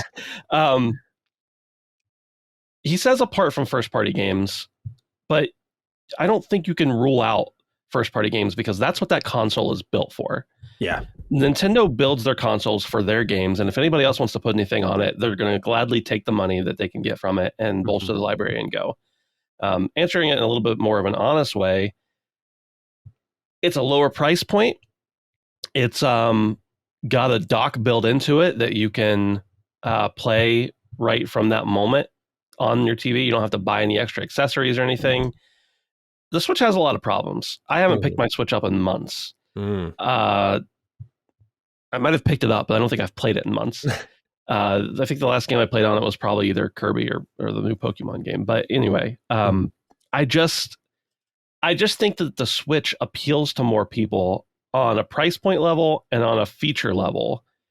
It appeals to more of a mass market. The Steam Deck is great, but it costs more to really get it honed in to play everything you want to play and to do everything you want to do, if it's not in your Steam library, takes a lot more tinkering. And for me, I'm someone who likes tinkering. I love diving into things, but there came a point in my life where I was like, you know what? I don't want to start a phone war here, but I had Androids for a long time, and I was like, I'm just so tired of like constantly feeling like I want to be messing with this. I just want a phone I can use. I want a dumb people phone, and that's when I switched to iPhone. And now, like, oh no. I love Apple. I love iPhones. I have an iPad. I have AirPods. I have the whole thing. I have a Mac. I have the whole thing. But well, you even got the Mac. Oh, yeah. Like I have to have something to travel with for editing. So that's fair. That's what I use my iPad for. But yeah, I get you. But I just wanted something that was simple, and I think that's the advantage, if there is one, that the Switch has over the Steam Deck, other than all the other factors, price and games and stuff like that, is just that, like, you pick up a Switch and you play it. You pick up a Steam Deck and you want to mess with it. And most people, Yeah. I know almost everyone listening to this show wants to, but most people don't want to do that. They just want to play a game. That's so true. That's actually so on the money about the Steam Deck is once I got into more of the modification or modding it and emulating and really breaking open the possibility, setting up Xbox cloud gaming. It was this moment where most of the times when I fired it up for a while, I wasn't even playing. I was just like, right. Well, let's just see what happens when I do this. Like, how does this play? How does this feel? And it's really hard for me to like settle into a game on the Steam Deck sometimes because I just love. It reminds me of that Switch fever, but the difference was with the Switch fever is that I had to buy my way into all these games because it was a brand new system. Steam was great, and they're like, your whole library's here. You can download everything. And when I got mine, they're like, by the way, Steam sale live right now. Go check it out. So for me, just as you said, right on the money, I was just testing everything. Nothing was actually being played. Right. Yeah, it's great because I love that kind of stuff. But like, I can't tell you how many like handhelds and consoles and like arcade cabinets and stuff like that I've gotten. And I'm like, I'm going to mod this and I'm going to play so much. And then I get it and I do the mod and then I never do anything more with it. It's just, the Raspberry Pi is like a dream come true for me, but I got it and I tinkered around with it for like months.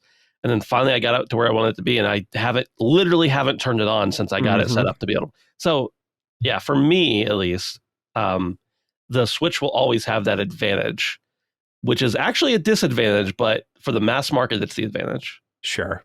Yeah, it's really interesting to see how things are developing for the Switch because we always talk about the Switch Pro, and especially here on the show, we talk about Xbox Cloud Gaming coming to Switch, and Nintendo continues to really shut down the idea of like any Pro version of their console, any overhaul. Where I think we're at the point now where when their next revision, I put in quotes, comes around, it's actually going to be a whole new console. Like it's not going to be the Switch anymore because right now this thing is thriving as is.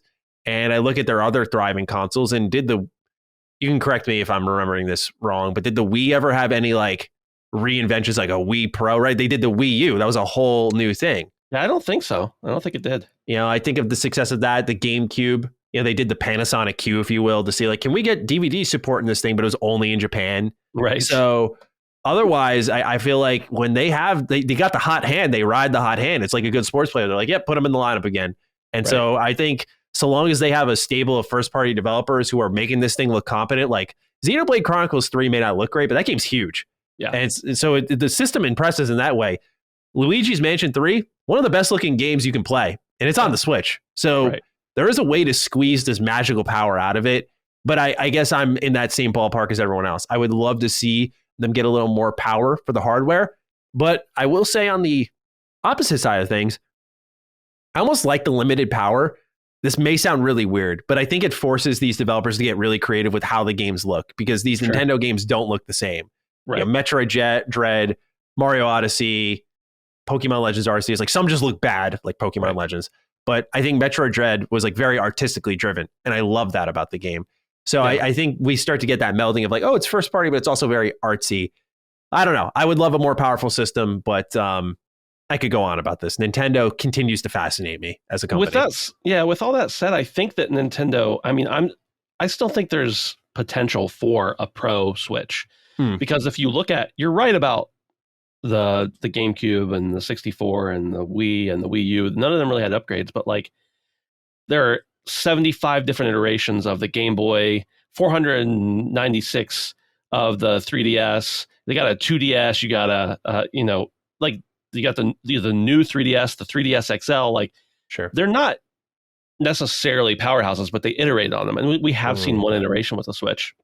But I wouldn't be surprised, since technology is moving faster than it's ever really moved before, to see them come out and say like, okay, we're going to come out with another new Switch for the 400th time, and this one's going to actually have more power in it. I wouldn't be surprised, although I'm not expecting it necessarily. Yeah, that's a very good point about how technology is progressing nowadays, because we do have the Lite. They did do I put this in quotes, a Switch revision where the current ones have a better battery life in it. Right. The OLED. Yeah. So they are doing revisions. It's just not the power-based ones. So I will be interested to see if, actually, to call myself out, there is the new 3DS, which was more powerful than the original 3DS. And there were games made specifically for new 3DS. So there is that worth keeping in mind. Maybe they do it, but I don't trust Nintendo on anything. I really don't. No. I don't. But that's everything we got from the show, Ben. It was an absolute blast doing this with you. And yeah, hopefully we can do this again soon because I had a lot of fun. Yeah, man. Thanks for having me. I'm of course disappointed Cog didn't get to talk about Tekken, or we didn't get to roast him and me, I guess, about Midnight Suns, but I'm happy to be here. Yeah, I'm sure the audience will get on Cog's back next week about things. And I'll certainly try to set the table for them to speak on those subjects. But it was a blast having you on. Thank you so much for always stepping up whenever we're down, and man, I do appreciate it. And, of course, I always like to just make sure, like, when we do any form of, I put this in quotes, guesting, because you're like a Last Stand member, but sure. Where can people find you? Basically, the best place to find me is probably over on Twitter, Ben Smith 2588. Lots of links there. I'm also on Twitch at Ben is Handsome. And I pretty much only stream Sea of Thieves, even though I play just about everything. So nice, love that. You still want to do a hashtag? Yes. I was gonna say, just I know most of the Last Stand Media family is familiar with you, but I just know our show's been like steadily growing. I was like, let's just put it out there. Yeah. Anyway, yes, hashtag. What were you feeling? I was feeling like maybe a little, since you put it in the description for the episode or for the topic about, that Cog was going to be disappointed. Maybe we could just call it No Sons. Like, No Sons, like just to get a little extra jab in at Cog, maybe. Yeah, I like that. Are we doing No Sons with the U or the O? Like, because Cog claimed to have a son at one point. Oh shit, you're right. Yeah, he did. He did claim to have a son that he scapegoated for his mobile game fiending. But depends how you want to spell this one. Do we want to do the U or the O? I think people can choose. I think, well, that screws up the hashtag thing, doesn't it? We'll do the U. We'll do the U. Yeah, let's do the U. Just so Cog knows what we're going after him for. So if you got this deep into the show, hashtag No Sons DD at Lord Cognito, at G7 Status, at Ben25. Is it 88? Ben Smith 2588. Okay, cool. Ben's 5. I said Ben 5. Whatever. You said it. You'll go tag us over on Twitter. We appreciate you all so much for supporting our show. And we'll see you next time for episode 85 of Defining Duke, an Xbox podcast. Until then, take okay care of yourself. We'll see you next time. Peace out. Bye. Defining Duke, an Xbox podcast, is a product and trademark of Last Stand Media and Collins Last Stand LLC, and is recorded from the United States of America. The show is conceived by Matthew Mr. Matty Plays Schroeder and me, Colin Moriarty, and is written and produced by Matthew Schroeder. Maddie's co-host is Barry Lord Cognito Eversley. Defining Duke's executive producer is Dustin Furman, and the show is edited by associate producer Ben Smith. All of Last Stand's theme music is by Ramon Narvaez. As you know, all of Last Stand Media's shows, including Defining Duke, are fan-funded on Patreon at patreon.com/laststandmedia. The following names are at the producer support level on Patreon, and we're thankful for your kindness and generosity.